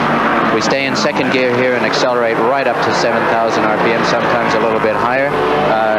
Around here, touch the brakes, on the brakes, all the way now, and hit it. Accelerate past the camel filters wall, and now into third, and very quickly into top, he'd be in top now. And there it is, the greatest sight in the world, Conrod Straight. He's got an old sparring mate of his too, and Dieter Quester, the Austrian driver, right behind him, taking over from Bobby Morris. So we have two Europeans driving on behalf of two of the great Australian drivers. Yes, well, Dieter Quester's a fine champion himself, native of Austria, does a lot of driving for BMW. In fact, John and Dieter have been co-drivers on many long-distance races in America, and I've driven with Dieter myself in Macau. There he is, a bit cheeky. The Torana's lighter. They can do that sort of thing. You just can't do anything with the Falcon at the end of Conrod. You just have to press and pray. It might sound stupid, but that's exactly what we have to do for 160 laps. Alan, if I could interrupt for 1 second, Evan. The problem that you said that you thought was occurring 5 laps ago, I suppose it makes you fairly satisfied that a driver of Fitzpatrick capabilities, if there is a problem, he can nurse a car. He won't take it over the limit. Well, that's right, Mike. You remember how he brought Bobby Morris's car home in '76, and I doubt whether a lesser man could have done it. If something is developing after 3 or 4 more laps, Fitz he'll be well and truly settled into the car, and I'm sure he'll be able to nurse it home. Alan, I know you've had a lot of pressure on you because everyone thinks of Ford. They think immediately of Allan Moffat, whether you're factory or whether you're private. And so far at this time in the race compared to last year, do you get some optimism going that you're around, you're still there, and things are going to be there at the finish? I hate to agree with that, Michael. It's one of those things. I'm happy that we're in third. We've got a chance. I think we could probably nail back the Grice team, but the other guys are just going like Cape Canaveral rockets, and I think it would take an act of God to stop them at this stage. And certainly when Peter gets a lead, he knows how to take care of it. He doesn't thrash the car. He doesn't get stupid. He just drives it as slow as he possibly can, and that's the way you keep motor cars together. For us to do anything now, we'd have to continue to push it hard or harder, and I don't think the car can take any more. Thank you, Alan. Allan Moffat, one final question. What sort of hazard is the traffic there? Because you have cars this year in 4 classes, and it must pose new problems to you. I've only got one comment that I'd make publicly. There's a certain car out there on radial tires which I don't believe should be in the race. It's just a mobile chicane and causing, well, it's just a mobile chicane. I can't see the point in having it out there. The rest of them, no problem? The rest of the drivers are very courteous. They see you coming. I have my lights on. I see John still has the lights on, and they see you coming and they move over very quickly. How long a rest will you have in the pits, and what do you do when you're not driving? Can you relax? Well, I seem to be quite relaxed right now, funnily enough. I had my little cool hat on today, courtesy of the Sheen Electronic Company, and I'm as cool as a cucumber. I feel fit. I could have actually gone on apart from the regulations that wouldn't allow me out there any longer, but I wasn't fatigued at all, and thanks a lot, fellas from Sheen. Alan, how does our car cameras look to you? I feel as if I'm driving it here myself, Mike. I'm just still all revved up. We'll pass this truck doing, well, pretty quickly. We'll pass him. No, I think it's terrific. A realized view, if this is what everyone at home is seeing, it's exactly what we have to put up with. The tunnel of love, that Armco, it's all very unforgiving. Here, we got to think very quickly about the brakes. It sounds, I keep on about the brakes, it's only because I've been mesmerized for 80 laps about hitting these fences. It's really an act to glide the car around and keep the speed up without having the brakes to do it as well as we'd like to. Alan, you probably want a break, and we'll let you go, but we'll give you 15 seconds to get all the sponsors in. I'm sure you've done that for me already, Michael, but if Federation can give us a little insurance now, I'm sure we'll finish, and I don't want to wish any ill luck on the other fellas, but something has to happen to them just to slow down a little bit, and we'll be up there again. Thank you very much, Allan Moffat. Who grants a most gracious interview after stepping out of the car, wrung out after carrying the Ford around in the wet and the dry here in the great race. One of the great carriages, but not one of the very lucky drivers at the moment. He won in '74, having trouble almost ever since. How's the car going now, though, John? It's going all right now, Evan. We had a practice accident on Thursday. I had a puncture in the right front at Colony Park, which put me off the road, and a very heavy impact, and my chaps had to absolutely rebuild the car from the windscreen forward, and it's a hell of an effort in these few days. However, we've got it running again, and we discovered this morning just before the start of the race a hairline crack in the fuel pump. We didn't have time to change it, so we're forced to start. Unfortunately, we had to stop and change it. It cost us a bit of time, but the car is running well, and it's an experience to be back on the Bathurst circuit. Henry's out there now. John, if we could just interrupt you for one moment. We have Peter Brock calling in for this, a very, very critical pit stop. I mean, Jim Richards calling in Peter Brock to do the last stint of driving. Jimmy Richards has done well. In fact, apart from all the lap money that he's picked up the Motorola Communications prize, the leading car at the 81st lap, I think. Yes, he has. And there you can see the churns of fuel, another tyre change. And John, if you can still hear us, yes. You could probably explain just how mentally spent a driver would be, like Jim Richards, with all that pressure on him, but he's brought the car in for a pit stop. Right, well, Jim's just driven through some mixed conditions too. There's been some rain on the circuit along the top of the mountain, but I think the pace has been fairly comfortable for them because of the changing conditions. It hasn't been an all-out race at this time, but these men are using every bit of their mental concentration to keep the cars on the circuit, particularly along the top of the mountain, where we've only got a very narrow line to drive on, and just 6 or 8 inches deviation can mean that you're slamming into an earth bank at well over 100 miles an hour. So yes, they are spent, and any one of us are very pleased to get back to the pits and have a bit of time in our trailers. Is your car? How is Henri Pescarolo enjoying the drive there? Well, he's obviously pleased to be on the circuit, Evan. Unfortunately, we had this practice accident on Thursday, which has prevented us from doing testing, but this is really the first decent drive he's had in the couple of years that he's come here to Australia to join me. But he's excited about Bathurst. He was 4th fastest in qualifying in the 24 Hours of Le Mans just a few weeks ago, or a few months ago, and to him the Falcon's a big beast of a car, unlike anything that he's ever driven in his 10 or 15 years in international motor racing. But he's adapted, and over the years we've developed something of a friendship, and I'm hoping to drive with him in Europe in a Group 5 Porsche this year. But there's Henri negotiating into the dipper. He'll be picking up first gear, climbing up there, and about now selecting second. He's driving the car carefully. I developed a technique for driving it to avoid detonation in the first section of the race. We talked on the radio, and I'm confident that Henri's classic experience will carry him through and help us to get the K-Tel Cobra home. You mentioned you may be driving in Europe. What sort of event do you have in mind in the Group 5 Porsche, John? Well, Henri was telling me that they're trying to extend the Le Mans principle and develop other races around that particular event, so that there'll be more of a, let's say, a Le Mans type championship of makes over 4 or 5 events on Europe's classic circuits, and we're hoping to form a partnership and get a drive in that area.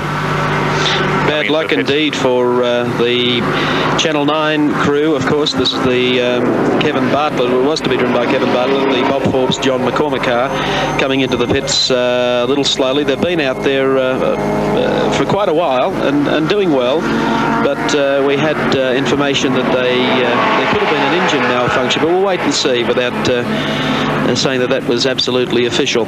I think that these boys have done a marvellous job with both the Camaros. You know, very few people realise just what sort of a pitch of development these Australian touring cars have. They're unlike any other type of touring car in the world, and for these men to develop these cars to the Australian, very unique Australian regulations in such a short space of time was almost an impossibility, Evan, so I suppose they've done their best. Yes, and I think they'll be very, very competitive 12 months from now, John. Well, it's opened up a new possibility for Australian racing fans, and I think many of us are considering Group 1 as a possibility for 1980. Good to see you back, John, and with a good sponsor and Henri doing so well. Thanks very much, and we'll talk later. The Holden Dealer Team pit stop we saw a few moments ago with Peter Brock now at the wheel allowed the Craven Mile Torana with Alf Costanzo driving to close up a little bit of leeway. Both cars now on the same lap, but the Dealer Team car still about 2 minutes in front.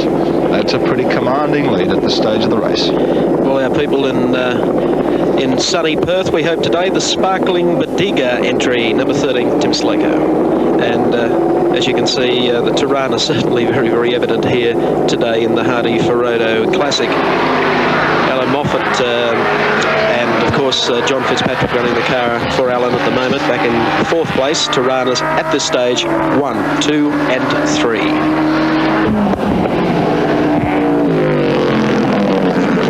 Well, for Ford fans, fans, I guess the John Fitzpatrick Allan Moffat machine is certainly a sight for sore eyes. It's still in there, it's in fourth, and it's running and not really showing any faults, any flaws, despite the fact that Allan said he detected some vibration.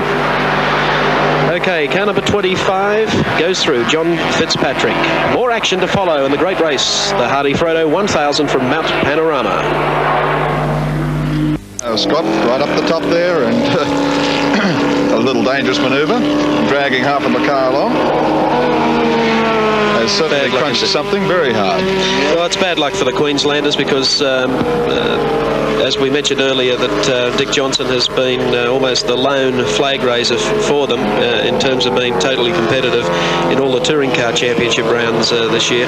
Responses, Brian Bird Ford, and of course for Credit and 4BC in Brisbane, and for all our Queenslanders watching, that's not good news. The other Queensland Falcon driver, of course, Ron Wanless, co-driving with Leo Lennon, was one of the first forwards out after, we think, locking up an engine solid on the way to the top of the mountain, and Ron Wanless not getting a drive. Before he came into the pits. Let's look at the action replay. You see the tyre bouncing off into the bushes. Now Questa is on 3 tyres and 4 wheels and has to get into the pits. Yes, and it's still there. I would have thought by now someone would have been up there to get that off. We might stay on that if later, because that's really making it hard for the drivers who are battling concentration and weariness even at this stage to have that tyre still there.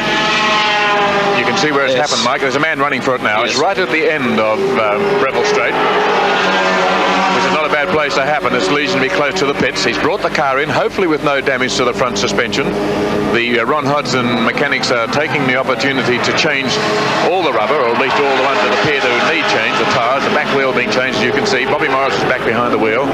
Peter Questa was handed over, helped him down with the belt. It's a fairly long change though because of the damage to the front wheel, but a smart change, bearing in mind the nature of the damage they had to repair. Still a fairly quick pit stop, considering that the crew were not really ready. The car wasn't due to come in. In the meantime, the race leaders, car 5, the Marlborough Holden Dealer Team Torana with Jim Richards and Peter Brock, have completed 100 laps in this race. In second place, we have the Craven Mile, Alan Grice, Alf Costanzo Torana, and Alf Costanzo is at the wheel at the moment and doing a pretty good job too, when you consider that he's an open wheeler hot shot. Brock has in fact just lapped Costanzo, so they are a complete lap ahead at the present time. But Alf Costanzo doing a tremendous job nonetheless for his first drive at Mount Panorama, and should they manage to hold on to this second position in the race at this stage, well, certainly he'll be the funny thing to say for a man of Alf's motor racing experience, Rookie of the Year. Been quite nice coming over the top of the mountain. The Volvo entered by David Mackay on its Steel Cats, heading down the straight, and there you can see Barry Seaton, who just pulled out and went zap. Car number 6, is it?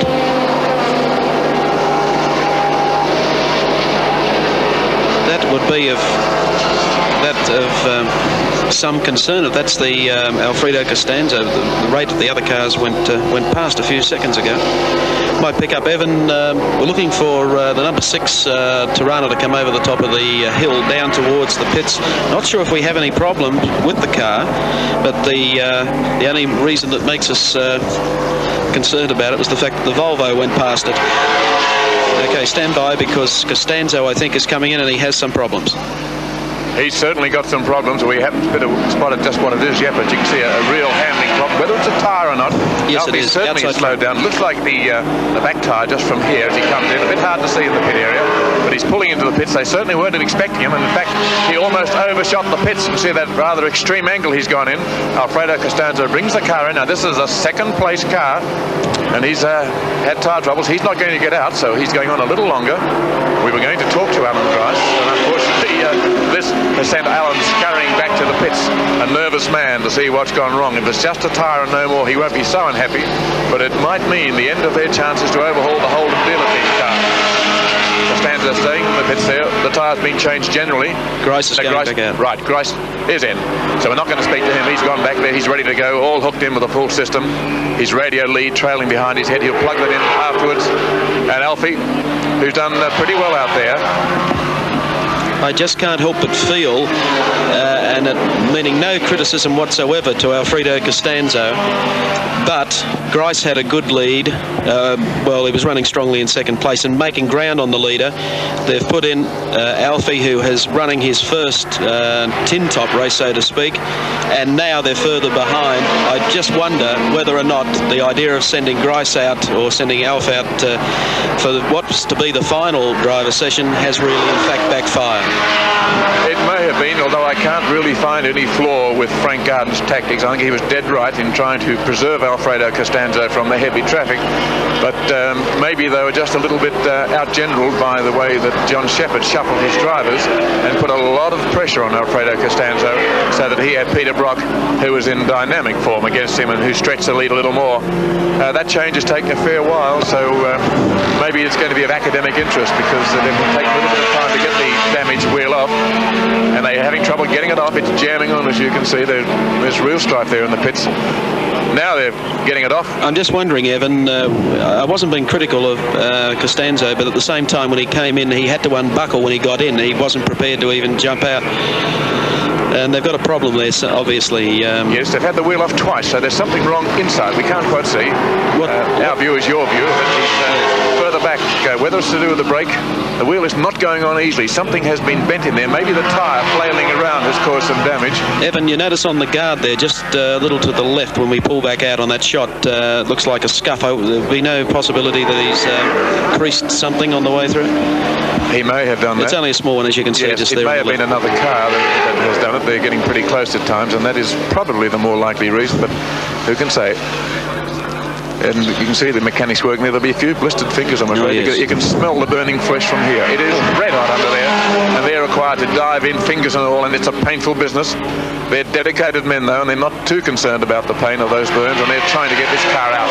Perhaps we'll get a shot in a moment of Allan Grice just sitting there, and I just can't help but feel sorry for Allan Grice, who has had really a race against time, just sitting there wondering. Word from the pit at number 6, by the way, Mike Raymond, as we just watched Peter Brock go past the pit area, is it's a broken lower front suspension on Allan Grice's car, so that's bad news. That's not a quick job. No, it's not. Front suspension failure that brought Alfredo Costanzo into the pits. Peter Brock continues on, car number 05. Still leading, 111.2 up over the Grice car, of course, but that'll be changing shortly. Second place will be taken over by the O'Brien Wixkston car. Moffat and Fitzpatrick. A Ford is in the top 3 at the expense of one Torana. Kiyoshi Misaki watching from the passenger seat of Peter Williamson's Toyota, a car leading its class, and Kiyoshi, of course, was with Mark Thatcher, but the car has expired, and two of our most interesting overseas drivers, Mark Thatcher from Britain, Kiyoshi Misaki from Japan, are now spectating in the pits. And add to that list Dieter Questa, because the Bob Morris Ron Hodson car has just this very second been pulled back behind the pit wall. It is out of the race.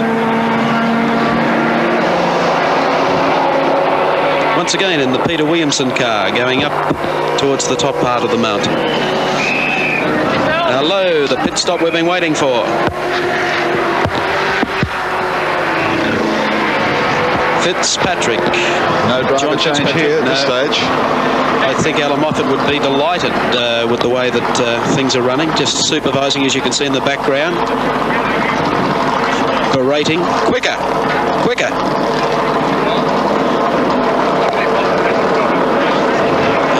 I think that Fitz almost took off with our backpack man's inside the car.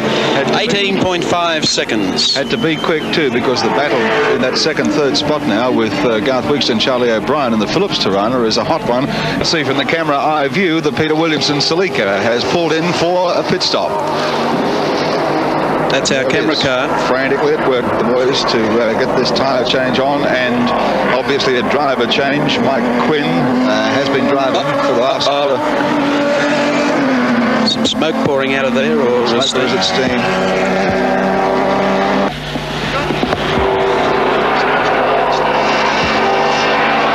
As you can see, there's our camera situated. They're cleaning the windscreen, which would be appreciated by the millions of viewers around Australia. And ahead of the third place getters, the O'Brien Wixkston Torana. Here comes the Sampson car that car 24, the recar car, coming in for retiring. I don't think he's going to retire, but he certainly needs to do something about that wheel. Quite extraordinary, the number of punctures and flapping tyres we've had, probably due to the fact that we've had rain on the circuit. A lot of gravel and small pebbles have been cast about, and as Chris Economaki was explaining earlier, these are murder on the rather fragile racing rubber that all the drivers, bar one, are using.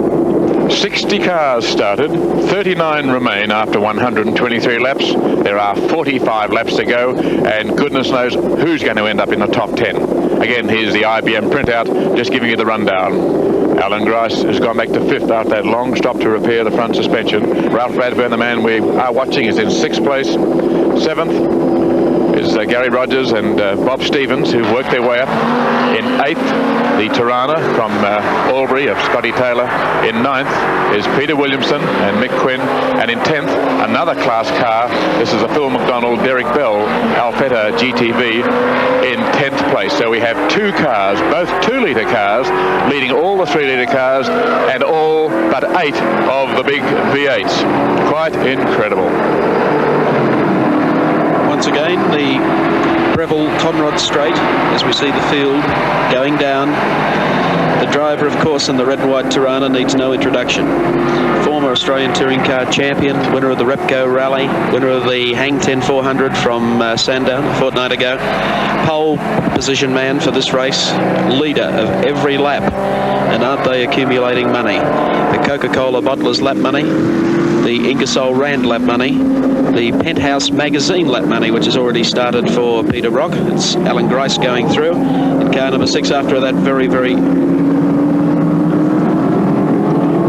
lengthy pit stop.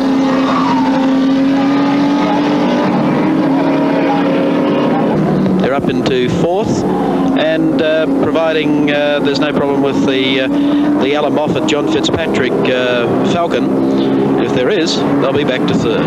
The IBM comes. Oh, here it is here. It's got some sort of a problem, slowing down, coming towards the pits.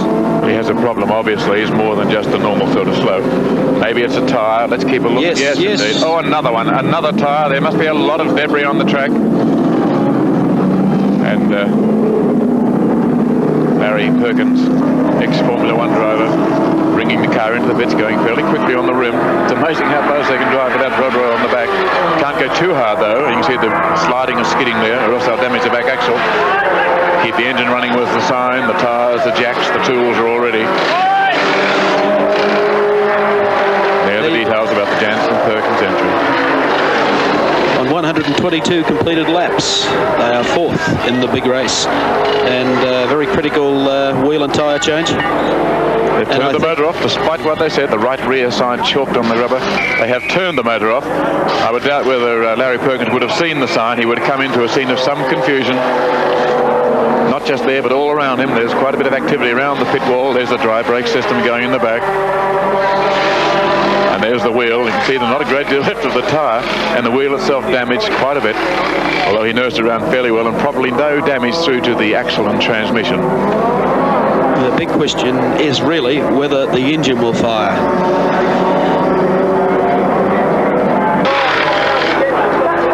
Peter Janson being strapped in behind the wheel for what will be his last spell at the wheel. All going well. Oil being added to the big tank there. Dry sump engine system on most of these racing cars to counteract the enormous centrifugal force as they go around corners. Oh, it starts, so he hasn't got to be pushed out. Look at the grin. There's still going to be a bit of a push, though, just to ensure that 1 minute 18 seconds, by the way, in the pits. So it was a pretty quick stop, bearing in mind the fact that they had to change the wheel. The action keeps happening here at the Great Race, brought to you live through the 7 Network. Charlie O'Brien, who last year drove here for the Marlborough Holden Dealer Team, had a serious accident in practice on the Friday, and it was not really his year in terms of the Hardy Frodo. But this year, things are looking good for Big Charlie. Second place, and sitting there, ready to strike if anything goes wrong with the leader. There's our chopper view of Peter Brock out front leading.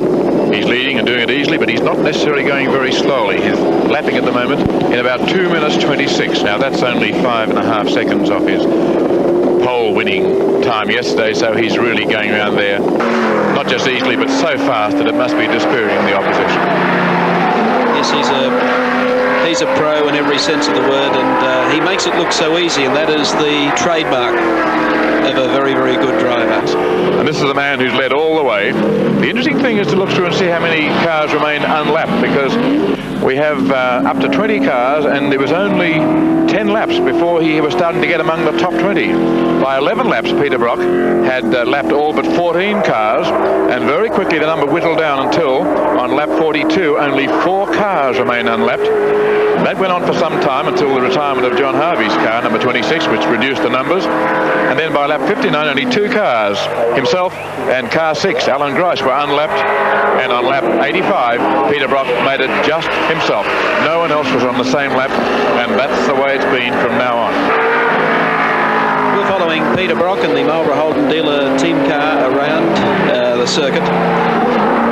Beautifully prepared. What a great tribute to the team chief, John Shepherd, who was just given a whole new amount of life to the Marlborough Holden Dealer Team.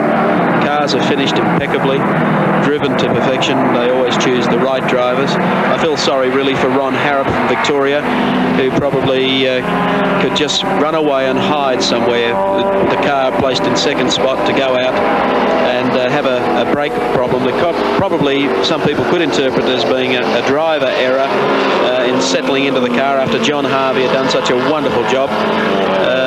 Peter Brock, of course, has had great assistance from Jim Richards, and they're in good shape. Oh, we have problems here. Is that Allan Grice? No. It looks like Allan Grice indeed. And there's been a spin there. Now, what has caused him to slide like that? He obviously has some problem. I think I can tell you, when the car was damaged before and Alfredo Costanzo apparently hit a curb and broke the steering arm, the alignment is not right. And Allan Grice is driving there with a wheel that is poking out at an angle. He's heading towards the pits. I think he's done a tyre. I think that actually went because of the scrubbing effect on the rubber. He's coming in towards the pits, and Chris Economaki will be keeping an eye on the action in the pits. But Allan Grice, who was in second place and has slipped back now to be in fourth place, has come in the pits for that unscheduled stop, and lucky to have held the car in one piece, I'd say. It makes me wonder, so many of the leading contenders who have blown out tyres or had them punctured today, Moffat car, well, just about all of the leading contenders, and the only car that hasn't is the dealer team 05 car of Peter Brock and Jim Richards. And let's just hope for their sake. It would seem terribly unfair for them to lose this race out of picking up a stone and puncturing the car into the side of a wall or whatever. There you can see ready to put a new tyre. I think, in fact, while he's having a lot of trouble handling the car, maybe the problem which caused him to spin was the fact that the brakes have gone, and he's putting new brake pads in. And I think the spin we saw was not one caused by the fact that the wheels are out of alignment, even though that's true, but it was due to the fact that Allan Grice had the choice of spinning the car or hitting something. And so we saw there the tail end of a great example of driver control, deliberately throwing the car into a spin to stop it, having come down the straight at a speed that would have been approaching 165 miles an hour. Let's watch again the replay just to see. Now, bear in mind he's having steering troubles because the front end was damaged slightly. The wheels have been out. He's been scrubbing that wheel there, so he's had a lot of stress, both in terms of his own physical effort and that being imposed through the car. And here he is. You can see him at the tail end of his spin and the consequences of it in the pits there when they change the tyre, and specifically give him some fresh brake pads that are going to pull that car up for him. Well, bad luck luck indeed for Alan Grice, but still good driving. Our chopper shot shows the pit activity. Alan Grice in the pits. Notice we can't see from this high angle from our helicopter, but the asbestos gloves being worn by the mechanics to avoid burning their hands in this tricky job of changing brake pads, because they would be at temperatures several times greater than boiling point. Get up to extraordinary temperatures. That's a good vantage point for the race. Exactly. Meantime, on the racetrack, Brock and Richards' Holden Dealer Team Torana has increased its lead and is now 4 laps clear.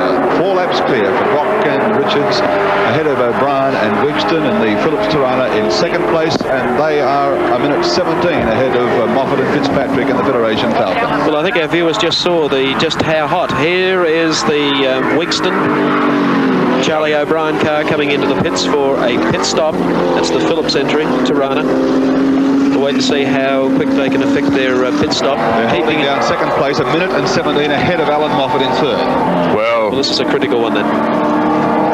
A most important stop from the point of view of Moffat's chances. He's going by the pits now, and he's just going by while his rivals are in the pits.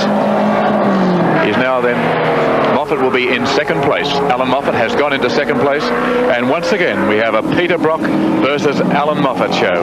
How many times have we had these two out in the front of the major race? Well, Moffat, I think our viewers would understand, although Peter Brock is 4 laps ahead in today's Hardy Frodo 1000, anything can still happen. We've seen it happen in practically every Hardy Frodo race, with the exception of last year, where Brock led from start to finish. But what bad luck. It appears we could also have a rear end or a brake problem here with the Charlie O'Brien, Garth Wixkston, Phillips Torana has jacked the rear up. There will certainly be another stop for the Federation Falcon, because Fitzpatrick is still at the wheel, and I would think Allan will want to finish the race himself. Correct, but going back to what we said earlier, with so many of the cars having punches, anything could happen. It looks like they're adding oil to the differential. I think unless it's on the brakes, it's a bit hard to see. There's no individual labelling on the drum. He's been in the pits already for 1.25 minutes, so it's a long stop. I think they're topping up the differential, so he's obviously concerned about transmission. Yes, they are. They've also had a problem right through the day with this car keeps jumping out of second gear. So under the circumstances, they've done pretty well to this point. They have done well, because it's not the gear that you want to jump out of and put about another 2,500 revs on the engine. They don't live that long. 1 minute 40 seconds in the pit so far. It is differential oil. And I would think coming up, making a move towards the leading 3 in this race would be Peter Janson. And we have 2 of the top contenders in the pits, almost one after the other. We have Charlie O'Brien and Alan Grice's car in the pits. You can hear the talk going on in the pits. Charlie O'Brien is out of the car.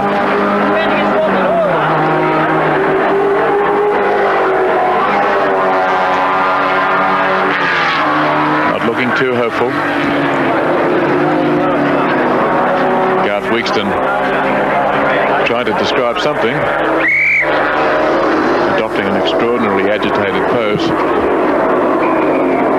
Neither driver in the car at the moment, so they're not anticipating an early restart.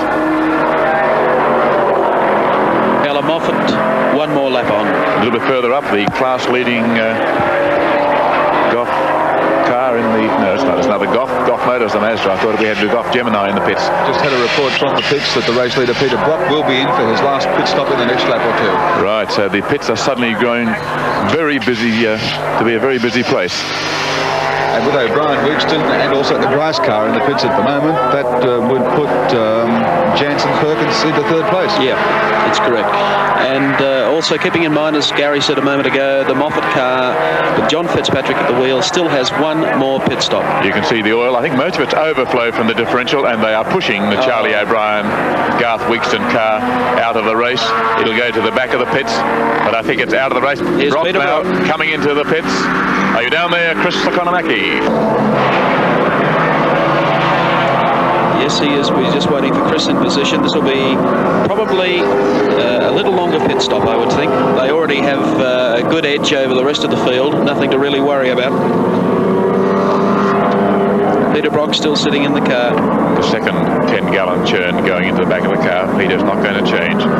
they can almost make this a leisurely stop. Well, with 4 laps to play, they've got the sort of margin we haven't seen here at Bathurst in recent time. A drink being taken by Peter Brock. You can see him sucking through the plastic tube, through the cold drink container, probably orange juice or something like that. Bye, boys. And that was a quick stop, 34 seconds, a leisurely stop at 34 seconds, the same time that they showed us in their practice run earlier today. And after all these hours of racing, they are still able to turn in a stop of 34 seconds, and they've been out there for 5 hours 37 minutes. So that's efficiency all through, and that's what's going to win this race. Concentration, a sustained effort for the full 1,000 kilometres duration. Uh-oh, troubles for John Fitzpatrick. The Allan Moffatt Falcon is in trouble. Tremendous trouble. Smoke pouring out of the car from our chopper. I would say there's the possibility they have blown an engine. Well, that's the trouble that afflicted them at Sandown Park, where Allan Moffat threw a connecting rod, which is about as major a problem as you can have. John Fitzpatrick staggering out of the car. And that tells it all. John Fitzpatrick, who was leading this year's Le Mans 24-hour race at the 14-hour mark, had a small fire in the car.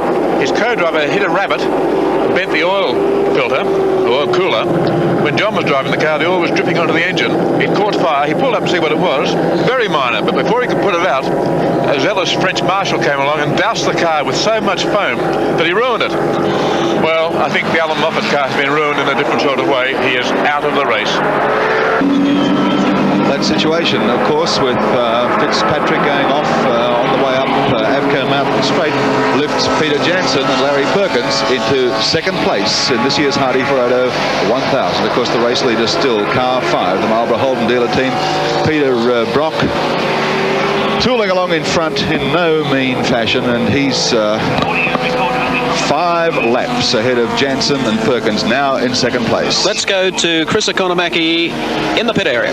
Well, Garth Wixkston just stopped by to tell me that the pit manager has decided to put a new differential in car 20, and he and Charlie O'Brien will be back in it, providing they can get it put in before the race is over. Now that's really staying with it. It's a long-time job. They're working furiously on the car now to change the rear-end differential and hopefully get number 20 back on the track before the checkered flag waves today. This is the team manager of the Marlborough Holden Dealer Team, John Shepard.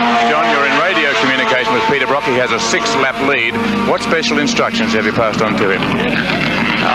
None, basically, Evan. He's in charge, as I've said before. He's our managing director of that particular car, and he knows what's going on, and he's just playing it by ear.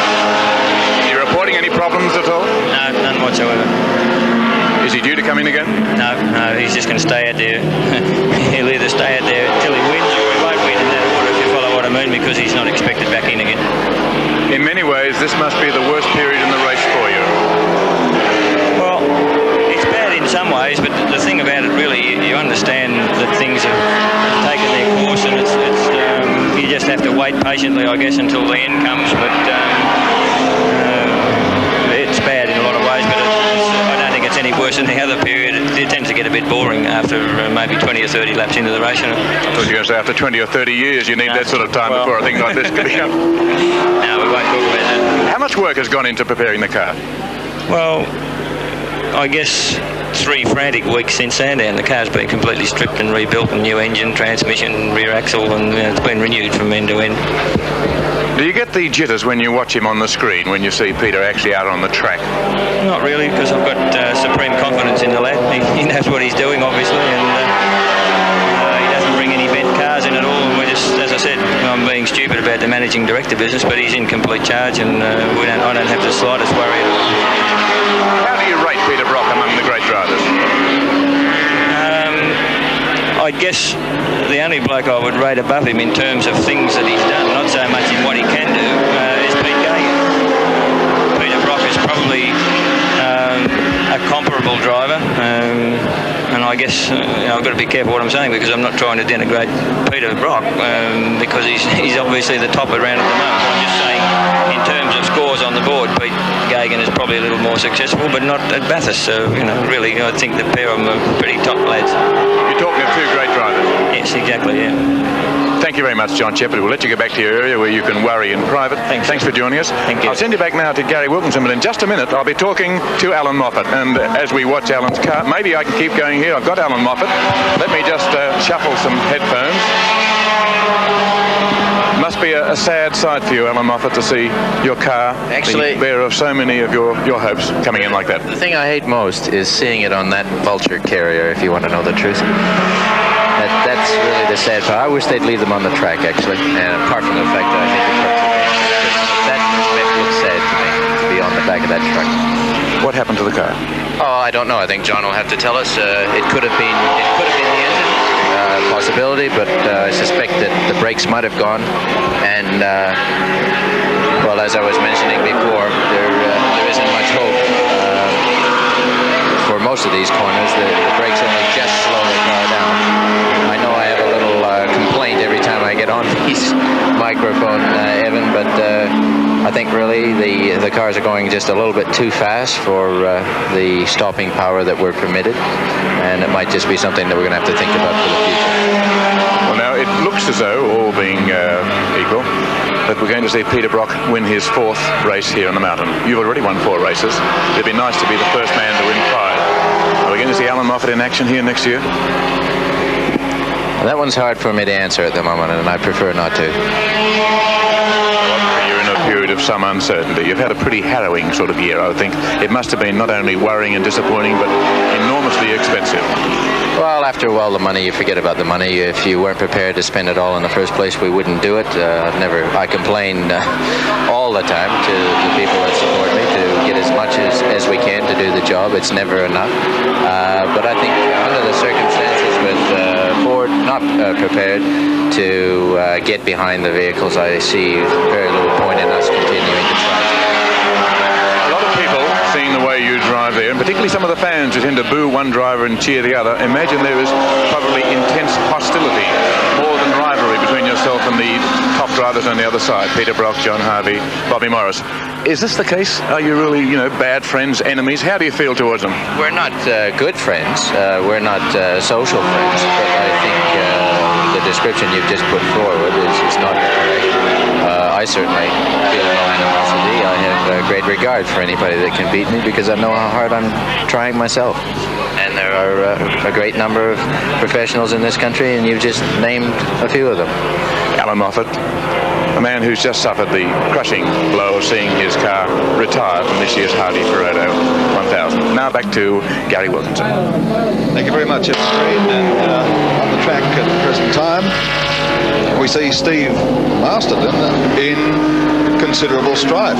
Yes, he's stopping. He has problems. He's the 3-litre class leader. And behind him in that class, in second spot up to this point, was car 48, and that was the Mazda RX-3 of Barry Lee and David Clement. And this is going to open up a big opportunity for them.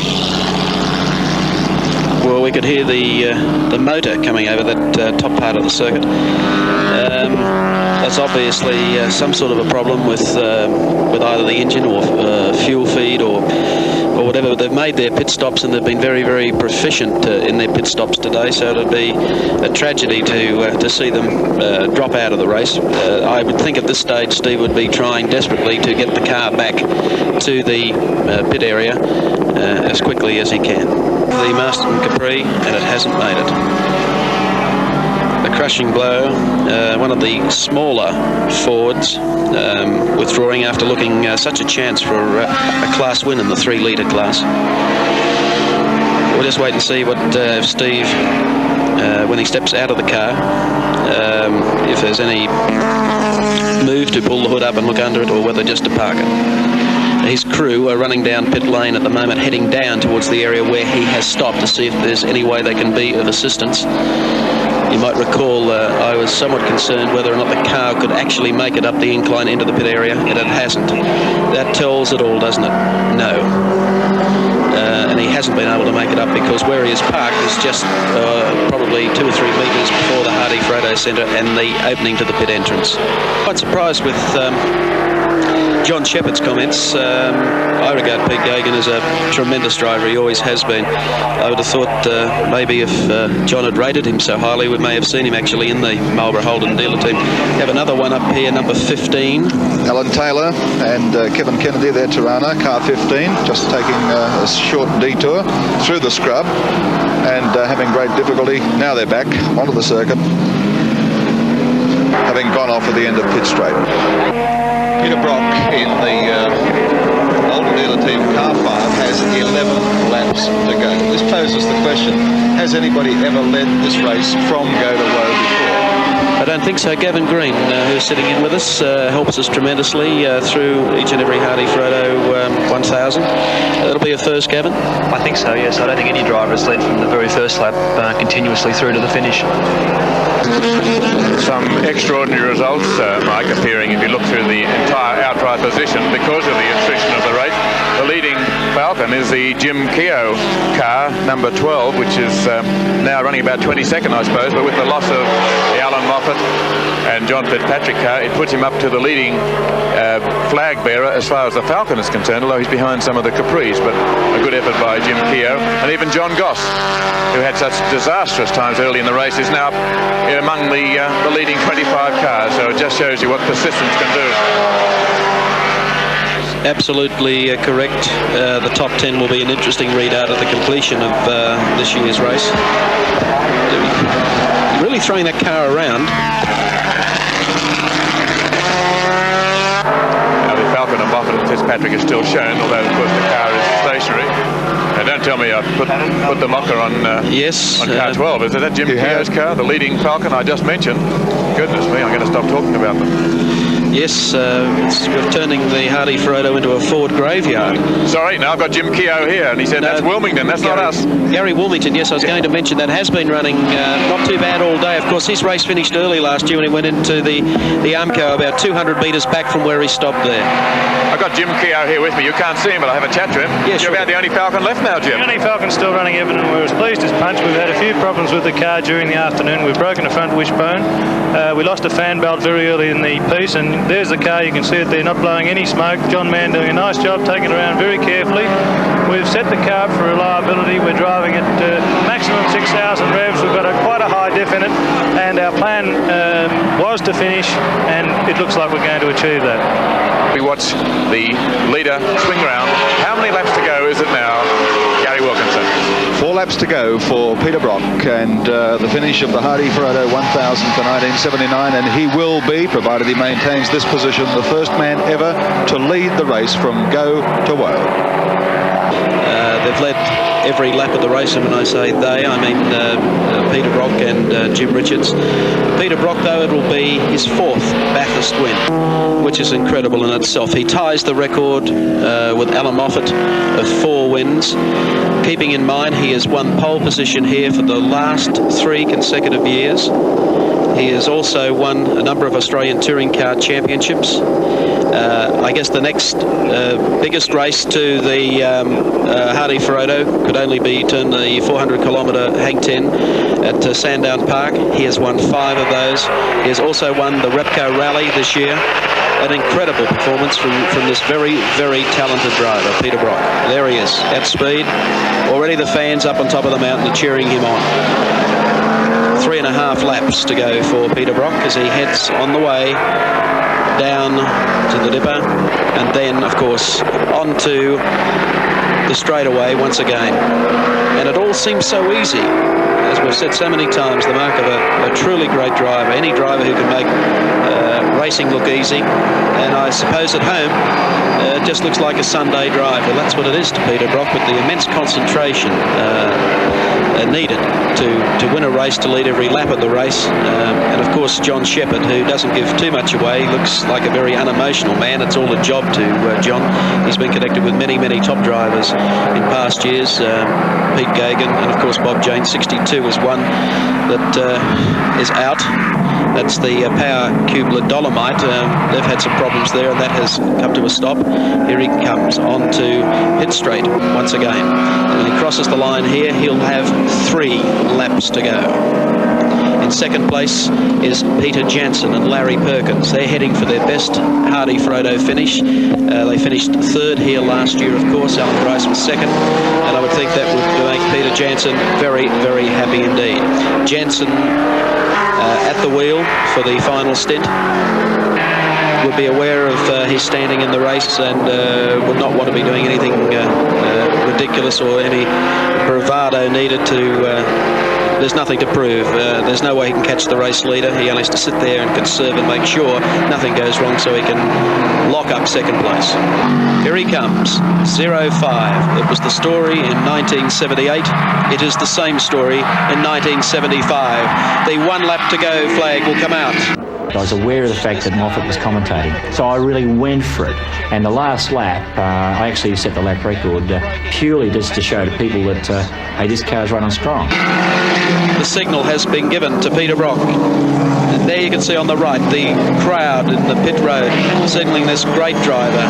Ranks probably as, well, right in there alongside Allan Moffat as one of the great touring car drivers in Australia. The record is on the board, as they like to say, going up Avco Mountain Straight now for the final time. Not allowed to snap in concentration because he still has 3/4 of a lap to complete. Here he comes. Faultless performance by the Marlborough Holden Dealer Team, led by John Shepherd, and of course this car driven by Peter Brock and Jim Richards. Not headed at any stage of the event. Just overlapping there the 10th place car, the McDonnell Bell Alfetta, up to the cutting once again. And wait for the reaction of spectators, the thousands upon thousands of them up the top part of the circuit who will be down near the fences. You'll be able to hear their cheers as Peter Brock, 05 for the Marlborough Holden Dealer Team, comes across the mountain. The man who has conquered the mountain 3 times and staring a 4th in the face. Here he comes. Listen to the applause, the accolades for a man among men when it comes to race car drivers. Still tidy.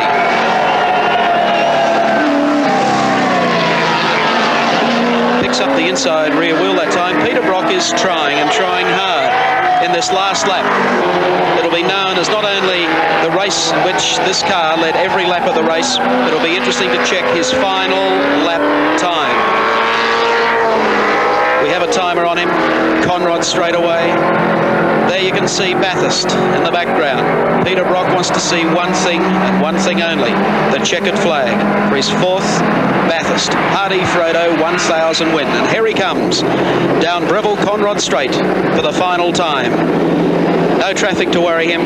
He's in good shape. It's been a long race, a race that this car has led every lap of. Down into the braking area, back through the gears. Listen to the crowd warming up. A checkered flag unfolds, a page in history as Peter Brock in the Marlborough Holden Dealer Team comes across to take the checkered flag for the Peter Brock. And you'll probably find that his lap time will read somewhere in the 2:21 point something. He's done it. What a season for this incredibly talented driver. The man who only a month ago went round Australia in the Repco Reliability Trial, led the 1-2-3 finish for Commodore. He's just picked up another Hardy-Frodo Classic. Another 1,000 kilometre sprint. He made it look like a Sunday afternoon drive. We as a team just knew that if we just kept our noses clean, we were going to win that race. So it's not very often that you do get that that feeling, but it was there in 78, 79. Ladies and gentlemen, the winner of this year's Hardy-Frodo, and now he has 4 victories in Australia's greatest race, Peter Brock. Thank you very much, Evan.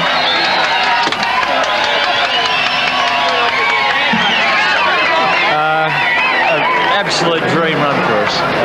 From the word go, the car was really on the ball, and we drove it fast all day. We didn't have to slow down for any reason, and it was a matter of, I think, just outrunning the field, really.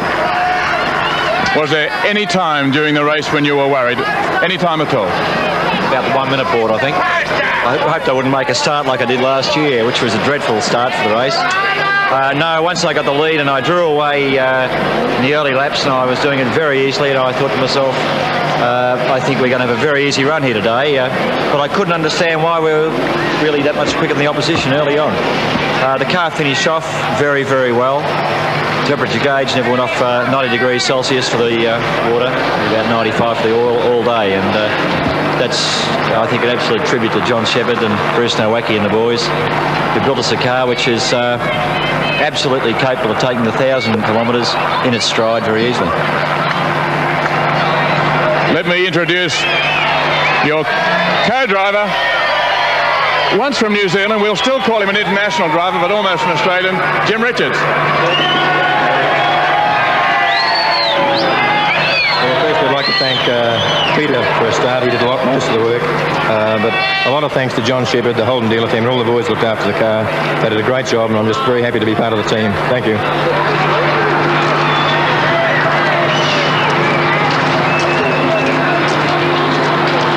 I don't know whether John Shepherd is overcome with emotion or not. It'd be most unlike him if he was. Let's bring the team manager up. I wasn't overcome with emotion, Evan. I was thinking to myself at these presentations, people perennially say, oh, thanks very much to the mechanics for a nice car, and I think it's time that the mechanics said thanks very much to the driver for looking after it so well and driving it so quickly, and also take the opportunity to thank the boys in the crew who did an excellent job, as is obvious by the way the car finished.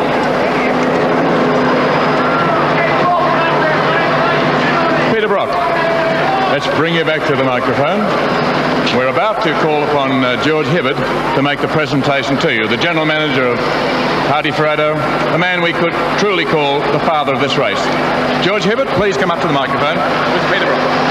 Congratulations, Peter. Thank you, George. You and I are becoming this is good friends. Quite a habit, quite a habit. It's your fourth victory at Bathurst. You've equalled Allan Moffat's record. Yes, that's right. Yes. 3 years pole position. That trophy you presented yesterday, that you must have a line of those on the mantelpiece now. Yes, I'm doing well there, George. Thank you very much. But anyhow, sincere congratulations to you, and also, if I may, to Jim Richards. Yes. And for this marvellous preparer of motor cars, John Shepherd. And today, ladies and gentlemen, we have the honour of having with us the doyen of American motorsport, one of the most famous figures at Indianapolis, editor of one of the most outstanding motor journals in America, Mr. Chris Economaki. And I've taken the opportunity to call him up, having been honoured with his presence in Australia, to call upon him to make the presentation to Peter and Jim and to John. Thank you.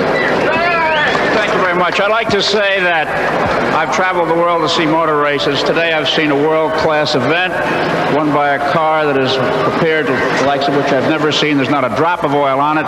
It looked like it just came through a wash job, driven magnificently by two great drivers. My congratulations to all three. May I have the team managers. John, you really deserve this. The car never skipped a beat, and I'm always looking for oil leaks. There's nothing there. Congratulations. Thanks, Chris. As I said, it's not completely my trophy. It belongs to the boys in the crew who obviously did quite a lot of work on the car. I just stand by and watch them most times. Well, may you have many more. Pete, I watched you on the track. You ran away with it. You spoiled the show, so to speak, and that's the way to win them. From the front row, start on the pole, you collected all the lap money. And in the United States, you're a hog. You deserve this. Let's hope you win 4 more. Thanks, Chris.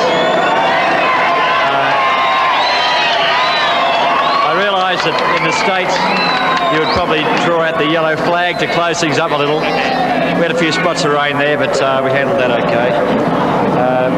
No, I'm thrilled with today's race, and as you said, the next thing to try to do is try and win 5, and see who can win more Bathurst than anyone else. Thank you very much. Your co-driver deserves a lot of credit. Come on up here and get your hard work. It's tough to be in the shadows of a great man like Pete Brock, but everyone has to have assistance, and I don't think anyone in today's race gave a better job of support than this gentleman here, Mr. Richards. Congratulations. Thank you again. Oh, he's a big talker, Jim Richards, isn't he? I know you'd like to. I think you might have recognised the fellow I was going to introduce you to. Well, this is as Larry Perkins, and the anonymous character here is Peter Janson. Peter, a few words. Outright second. Thank you very much. On behalf of Larry and I, he did all the hard work. We didn't come from America. We came from Melbourne to give it a decent go. And we're very happy. We'd like to thank Capri, Schweppes, Hertz and Recar and all the other multitudes who were there. And we really enjoyed it. I had a spin down there when I started to pick my nose or something went wrong. Anyway, I've got to go and see the dry cleaners and the laundromat now. I'd like to say thank you to everybody and the great backing you gave us when we went around the mountain. Larry and I really enjoyed it. Thanks a lot.